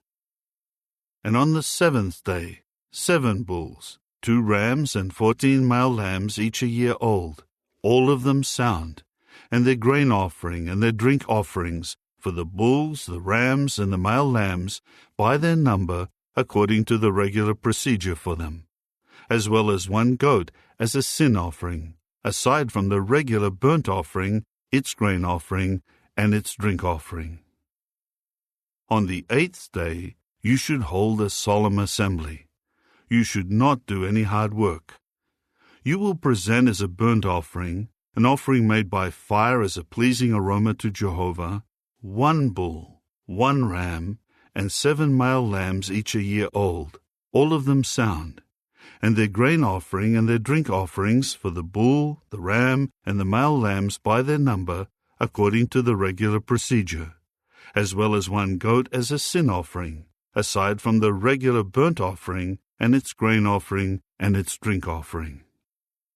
These you will offer to Jehovah at your seasonal festivals, in addition to your vow offerings and your voluntary offerings, as your burnt offerings and your grain offerings and your drink offerings and your communion sacrifices. Moses told the Israelites everything that Jehovah had commanded him. Chapter 30. Then Moses spoke to the heads of the tribes of Israel, saying, This is the word that Jehovah has commanded. If a man makes a vow to Jehovah, or swears an oath to impose on himself a vow of abstinence, he must not violate his word. He should do everything he vowed he would do. And if a woman makes a vow to Jehovah, or she imposes a vow of abstinence on herself when she is young and living in the house of her father, and her father hears her vow, or her abstinence vow that she has imposed on herself, and her father offers no objection, all her vows will stand, and every abstinence vow that she has imposed on herself will stand. But if her father forbids her when he hears that she has imposed vows or abstinence vows on herself, it will not stand. Jehovah will forgive her, because her father forbade her. However, if she should marry a husband while under her vow, or the rash promise that she has imposed on herself, and her husband hears of it and offers no objection on the day he hears of it, her vows or her abstinence vows that she has imposed on herself will stand. But if her husband forbids her on the day he hears of it, he may annul the vow or the rash promise that she imposed on herself, and Jehovah will forgive her. But if a widow or a divorced woman makes a vow, everything that she has imposed on herself will be binding on her. However, if a woman impose the vow or the abstinence vow on herself while in the house of her husband, and her husband heard it and has not objected or disapproved, all her vows or any abstinence vow that she imposed on herself will stand. But if on the day he heard them, her husband completely annulled whatever vows or abstinence vow she swore to, they will not stand. Her husband annulled them, and Jehovah will forgive her. Regarding any vow or any oath involving an abstinence vow to practice self-denial, her husband should establish it, or her husband should annul it. But if her husband offers no objection at all from day to day, he also establishes all her vows, or all her abstinence vows that are upon her. He establishes them because he did not object on the day he heard her make them. But if he annuls them later, sometime after the day he heard them, he will bear the consequences of her guilt. These are the regulations that Jehovah commanded Moses relating to a husband and his wife, and relating to a father and his young daughter living in his house. Chapter 31. Jehovah then told Moses, Take vengeance for the Israelites on the Midianites. Afterward you will be gathered to your people. So Moses spoke to the people, saying, Equip men from among you for battle against Midian, and to execute Jehovah's vengeance on Midian. You should send 1,000 of each tribe of all the tribes of Israel into the army. So from the thousands of Israel, 1,000 were assigned from each tribe, 12,000 equipped for battle. Then Moses sent them out, 1,000 from each tribe to the army, along with Phinehas the son of Eleazar, the priest for the army, who had the holy utensils and the signal trumpets in his hand. They waged war against Midian, just as Jehovah had commanded Moses, and they killed every male. Along with the others slain, they killed the kings of Midian, namely Evi, Rekam, Zur, Hur, and Reba, the 5 kings of Midian. They also killed Balaam the son of Beor with the sword. But the Israelites carried off captive the women and children of Midian. They also plundered all their domestic animals, all their livestock, and all their possessions. And all their cities in which they had settled, and all their encampments they burned with fire. And they took all the spoil and all the plunder, both humans and animals. Then they brought the captives, the plunder, and the spoil to Moses and Eleazar the priest, and to the assembly of the Israelites, to the camp in the desert plains of Moab, near the Jordan, at Jericho. Then Moses and Eleazar the priest and all the chieftains of the assembly went out to meet them outside the camp. But Moses grew indignant at the appointed men of the combat forces, the chiefs of the thousands and the chiefs of the hundreds who were coming in from the military expedition. Moses said to them, "Have you preserved all the females alive? Look, they are the ones who by Balaam's word induced the Israelites to commit unfaithfulness toward Jehovah over the affair of Peor, so that the scourge came upon the assembly of Jehovah. Now you should kill every male among the children, and kill every woman who has had sexual relations with a man. But you may keep alive all the young girls who have not had sexual relations with a man. And you should camp outside the camp 7 days.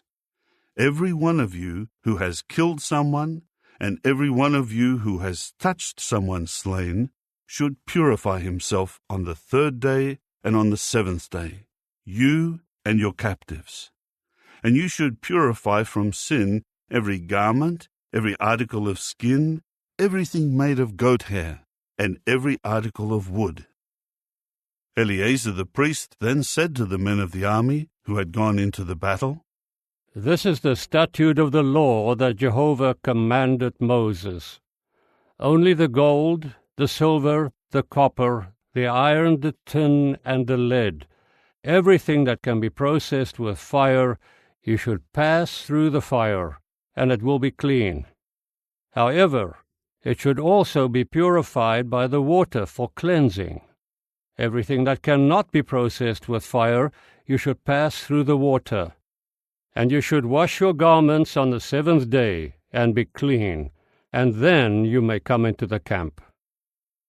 Jehovah then said this to Moses, "Take an inventory of the plunder, counting the captives, both of humans and animals. Do this together with Eleazar the priest and the heads of the paternal houses of the assembly. Divide what was plundered into 2 parts, to be shared between those in the army who took part in the battle and all the rest of the assembly. As a tax for Jehovah, you should take from the soldiers who went out into the battle 1 soul out of every 500, of the people, the herd, the donkeys, and the flock. You should take it from their half and give it to Eleazar the priest as Jehovah's contribution. From the half given to the Israelites, you should take 1 out of 50, of the people, the herd, the donkeys, the flock, and every sort of domestic animal, and give them to the Levites, who care for the responsibilities connected with Jehovah's tabernacle." So Moses and Eleazar the priest did just as Jehovah had commanded Moses. The spoils, the rest of the plunder that the people of the expedition had taken, amounted to 675,000 of the flock, 72,000 of the herd, and 61,000 donkeys. The women who had not had sexual relations with a man amounted to 32,000 women. The half that was the share of those who went out into the battle amounted to 337,500 of the flock. The tax for Jehovah from the flock amounted to 675. And there were 36,000 of the herd, and the tax on them for Jehovah was 72. And there were 30,500 donkeys, and the tax on them for Jehovah was 61. And there were 16,000 humans, and the tax on them for Jehovah was 32 persons. Then Moses gave the tax as Jehovah's contribution to Eleazar the priest, just as Jehovah had commanded Moses. From the half belonging to the Israelites, which Moses had divided off from the portion that belonged to the men who waged war, that half of the flock amounted to 337,500, and of the herd 36,000, and of the donkeys 30,500, and of the people 16,000. Then Moses took from the half belonging to the Israelites 1 out of 50, of the people and of the animals, and gave them to the Levites, who cared for the responsibility of Jehovah's tabernacle, just as Jehovah had commanded Moses.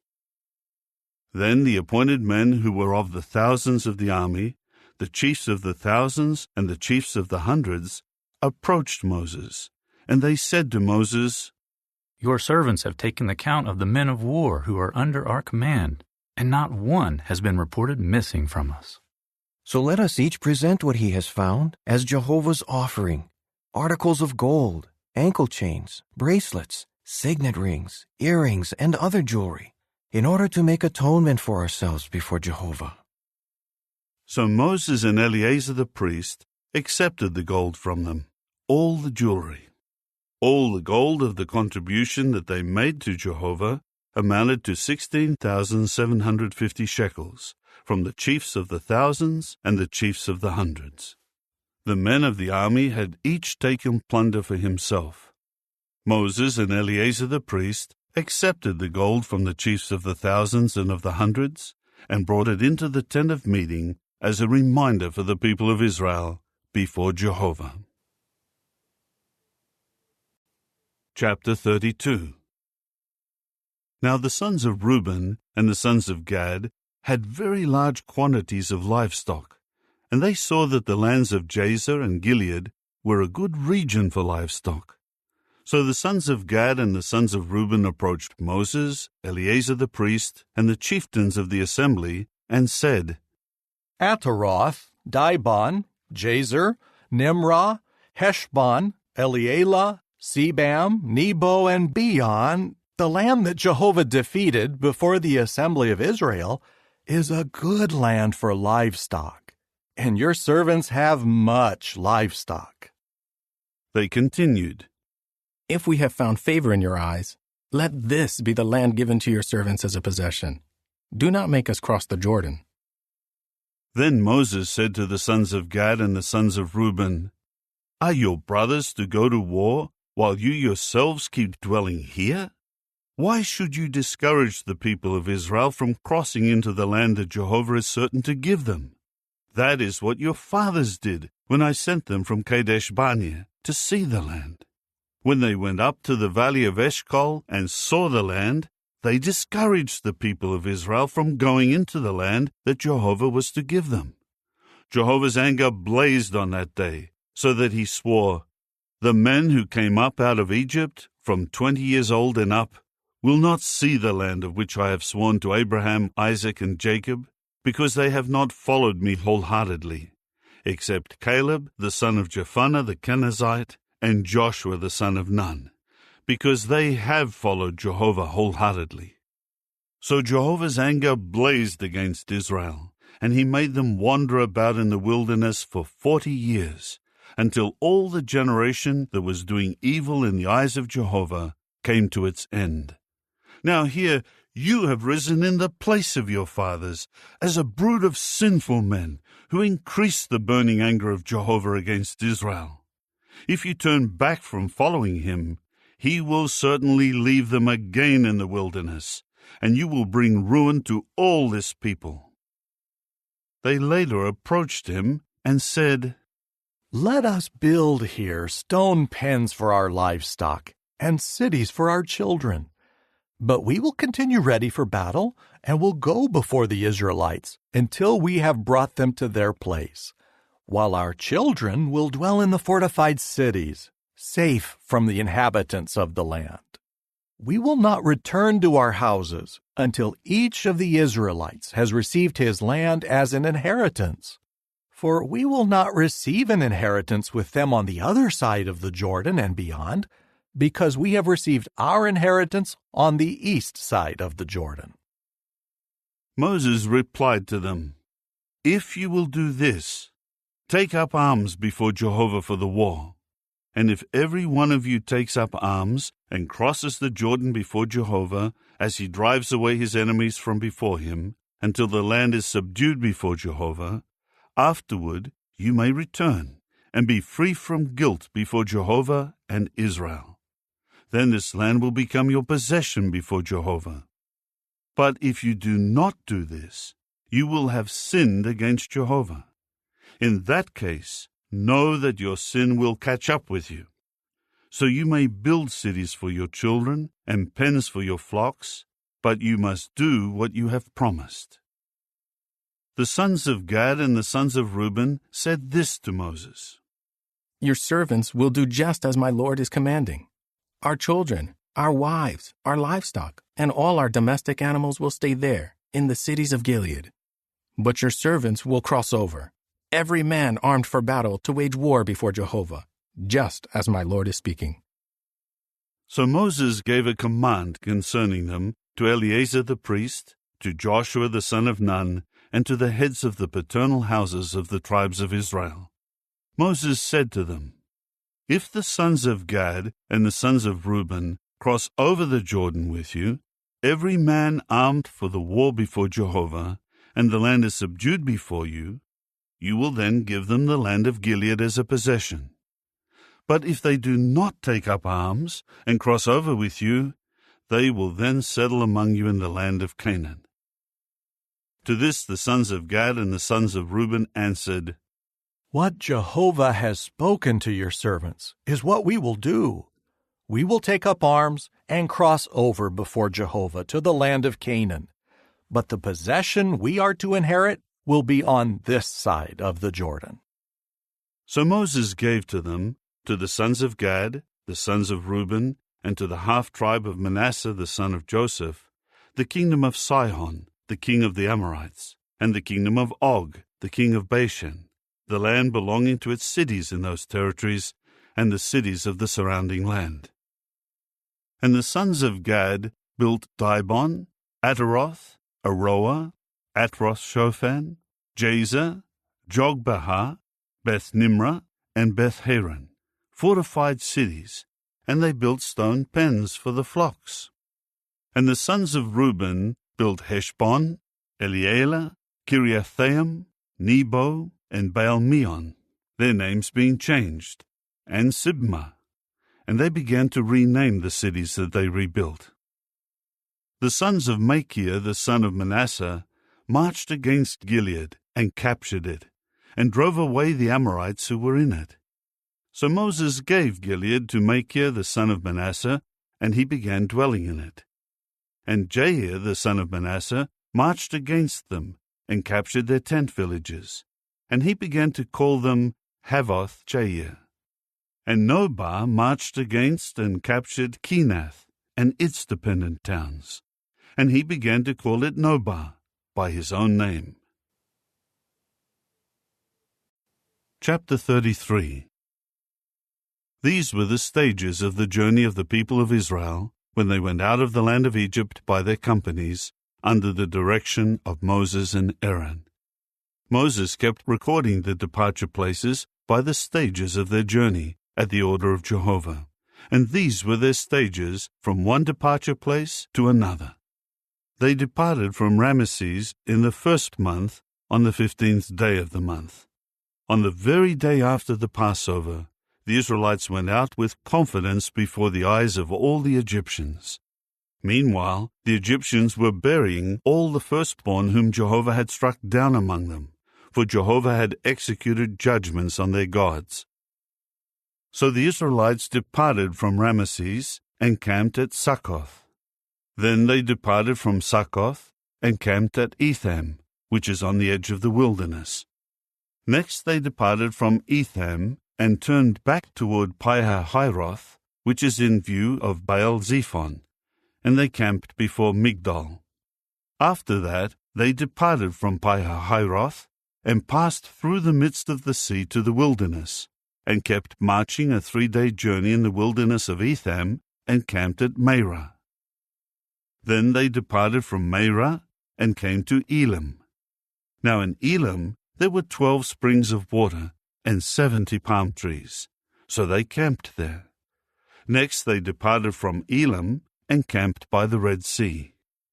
After that they departed from the Red Sea and camped in the wilderness of Sin. Then they departed from the wilderness of Sin and camped at Dophkah. Later they departed from Dophkah and camped at Alosh. They next departed from Alosh and camped at Rephidim, where there was no water for the people to drink. After that they departed from Rephidim and camped in the wilderness of Sinai. They departed from the wilderness of Sinai and camped at Kibroth-Hattaavah. Then they departed from Kibroth-Hattaavah and camped at Hazeroth. After that they departed from Hazeroth and camped at Rithmah. Next they departed from Rithmah and camped at Rimmon-Perez. Then they departed from Rimmon-Perez and camped at Libnah. They departed from Libnah and camped at Rizah. Next they departed from Rizah and camped at Kealatha. Then they departed from Kealatha and camped at Mount Shepha. After that they departed from Mount Shepha and camped at Harada. Then they departed from Harada and camped at Makheloth. Next they departed from Makheloth and camped at Tahath. After that they departed from Tahath and camped at Terah. Then they departed from Terah and camped at Mithkah. Later they departed from Mithkah and camped at Hashmonah. Next they departed from Hashmonah and camped at Moseroth. Then they departed from Moseroth and camped at Bene-Jaakan. And they departed from Bene-Jaakan and camped at Horhag-Gidgad. Next they departed from Horhag-Gidgad and camped at Jotbathah. Later they departed from Jotbathah and camped at Abrona. Then they departed from Abrona and camped at Ezion-Geber. After that they departed from Ezion-Geber and camped in the wilderness of Zin, that is, Kadesh. Later they departed from Kadesh and camped at Mount Hor, on the frontier of the land of Edom. And Aaron the priest went up into Mount Hor at the order of Jehovah and died there, in the 40th year after the Israelites left the land of Egypt, in the 5th month, on the 1st of the month. Aaron was 123 years old at his death on Mount Hor.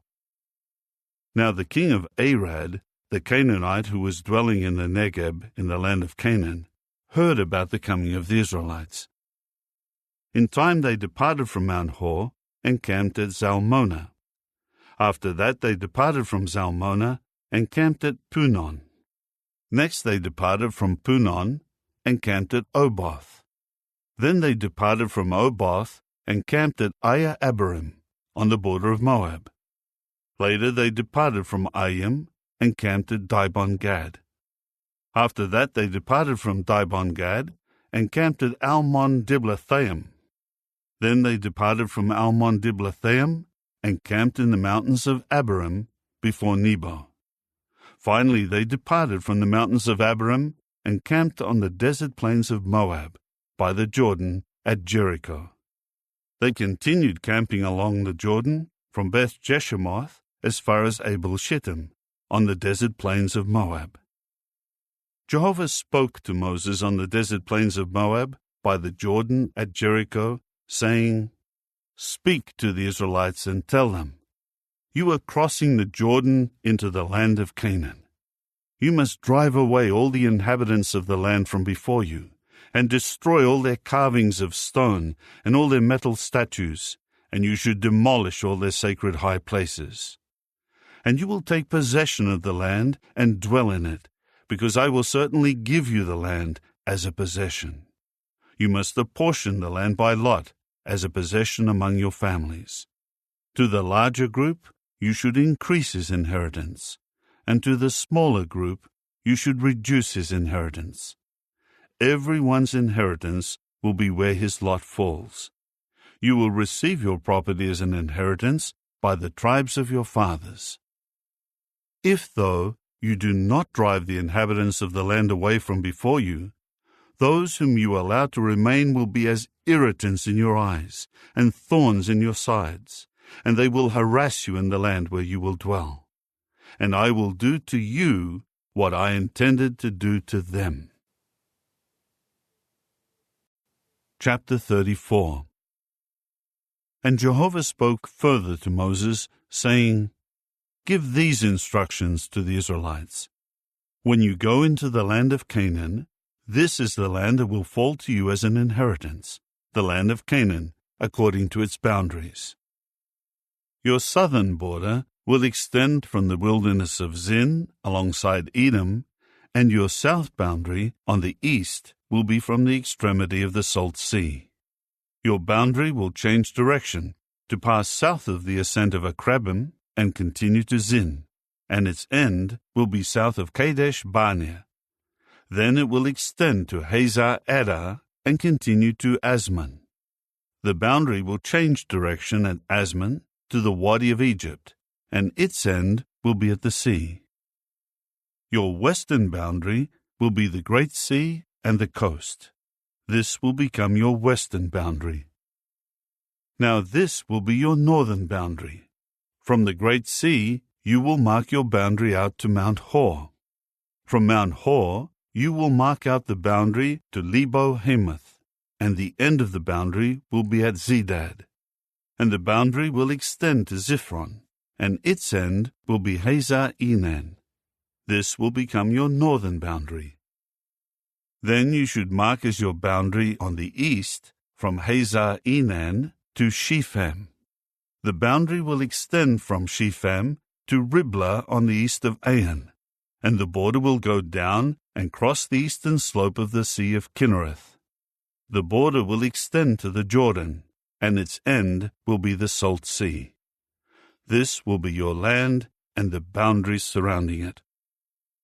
So Moses instructed the Israelites, saying, This is the land that you will apportion as your possession by lot, just as Jehovah has commanded to give to the 9.5 tribes. For the tribe of the Reubenites by their paternal house, the tribe of the Gadites by their paternal house, and the half-tribe of Manasseh have already taken their inheritance. The 2.5 tribes have already taken their inheritance east of the region of the Jordan by Jericho, toward the sunrising. Jehovah spoke further to Moses, saying, These are the names of the men who will divide the land for you to possess: Eleazar the priest, and Joshua the son of Nun. And you will take one chieftain out of each tribe to divide the land as your inheritance. These are the names of the men. Of the tribe of Judah, Caleb the son of Jephunneh. Of the tribe of the sons of Simeon, Shemuel the son of Ammihud. Of the tribe of Benjamin, Elidad the son of Kislon. Of the tribe of the sons of Dan, a chieftain, Bacchai the son of Joglai. Of the sons of Joseph, from the tribe of the sons of Manasseh, a chieftain, Haniel the son of Ephod. From the tribe of the sons of Ephraim, a chieftain, Kemuel the son of Shiftan. Of the tribe of the sons of Zebulun, a chieftain, Elizaphan the son of Panak. Of the tribe of the sons of Issachar, a chieftain, Paltiel the son of Azan. Of the tribe of the sons of Asher, a chieftain, Ahihud the son of Shilomai. Of the tribe of the sons of Naphtali, a chieftain, Pediel the son of Ammihud. These are the ones whom Jehovah commanded to distribute the land to the Israelites in the land of Canaan. Chapter 35. Jehovah went on to speak to Moses on the desert plains of Moab, by the Jordan at Jericho, saying, Instruct the Israelites that they are to give the Levites cities to inhabit out of the inheritance they will possess, and they should give the Levites the pastures around the cities. They will inhabit the cities, and the pastures will be for their livestock, their goods, and all their other animals. The pastures of the cities that you will give the Levites will extend for 1,000 cubits from the wall all around the city. You should measure outside the city 2,000 cubits on the east side, 2,000 cubits on the south side, 2,000 cubits on the west side, and 2,000 cubits on the north side, with the city in the middle. These will be the pastures of their cities. The cities that you will give to the Levites will be 6 cities of refuge, which you will give for the manslayer to flee to, as well as 42 other cities. You are to give to the Levites a total of 48 cities, together with their pastures.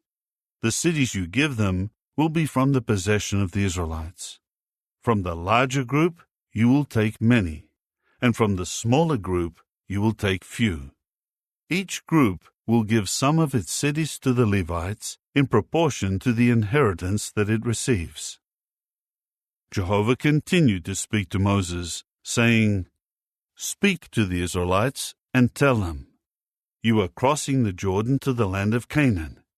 You should choose cities convenient for yourselves to serve as cities of refuge, where the manslayer who unintentionally kills someone should flee.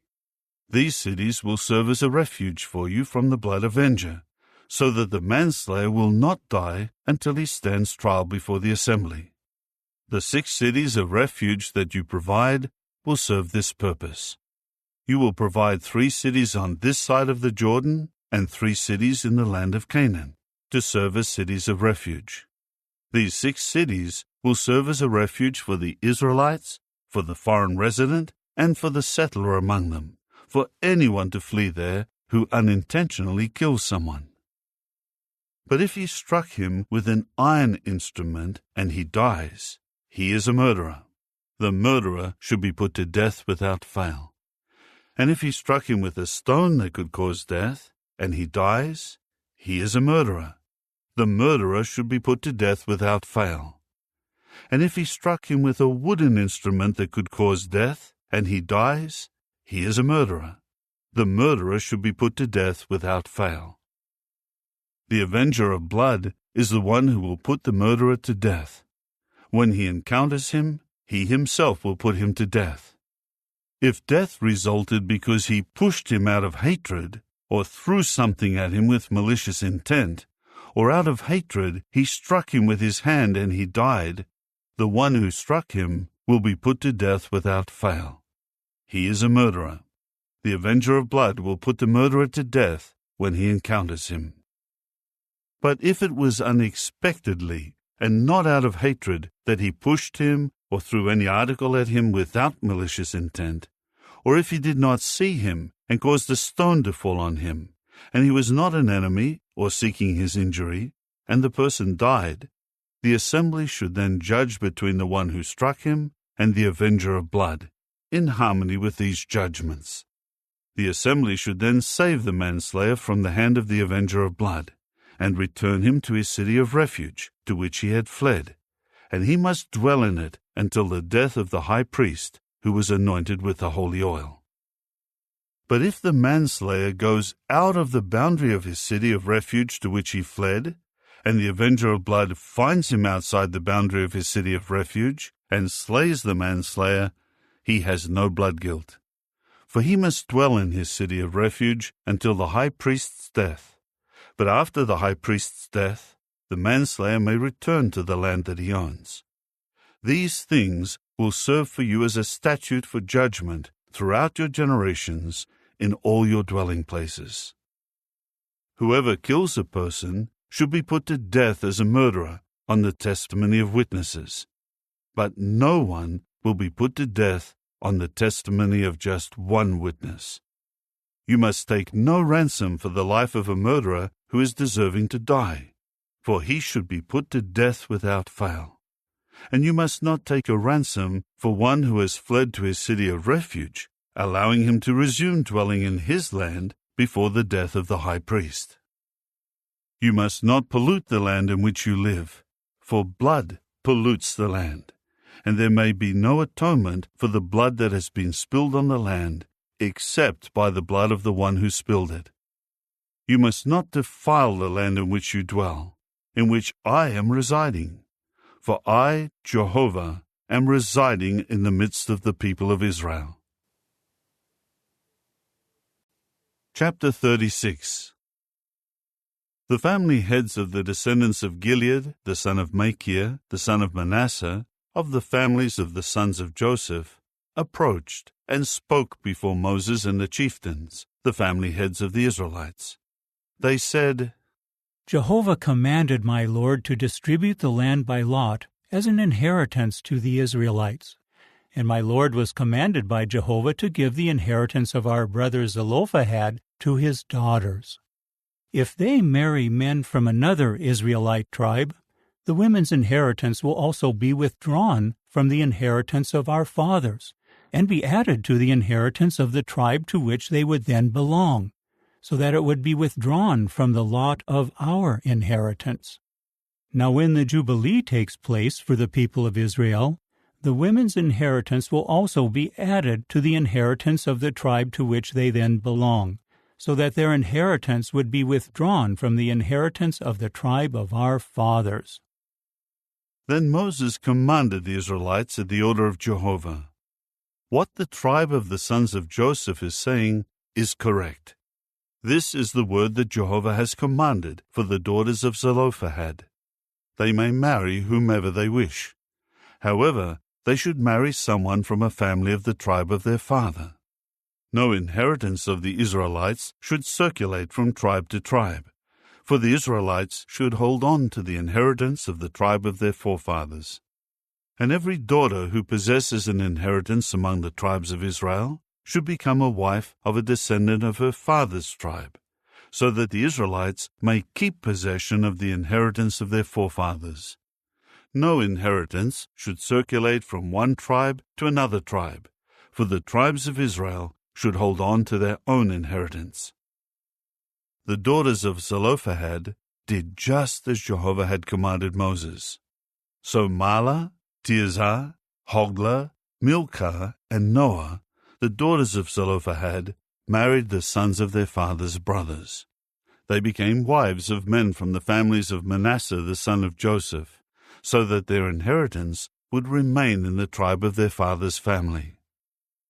These are the commandments and the judicial decisions that Jehovah gave to the Israelites through Moses on the desert plains of Moab by the Jordan at Jericho.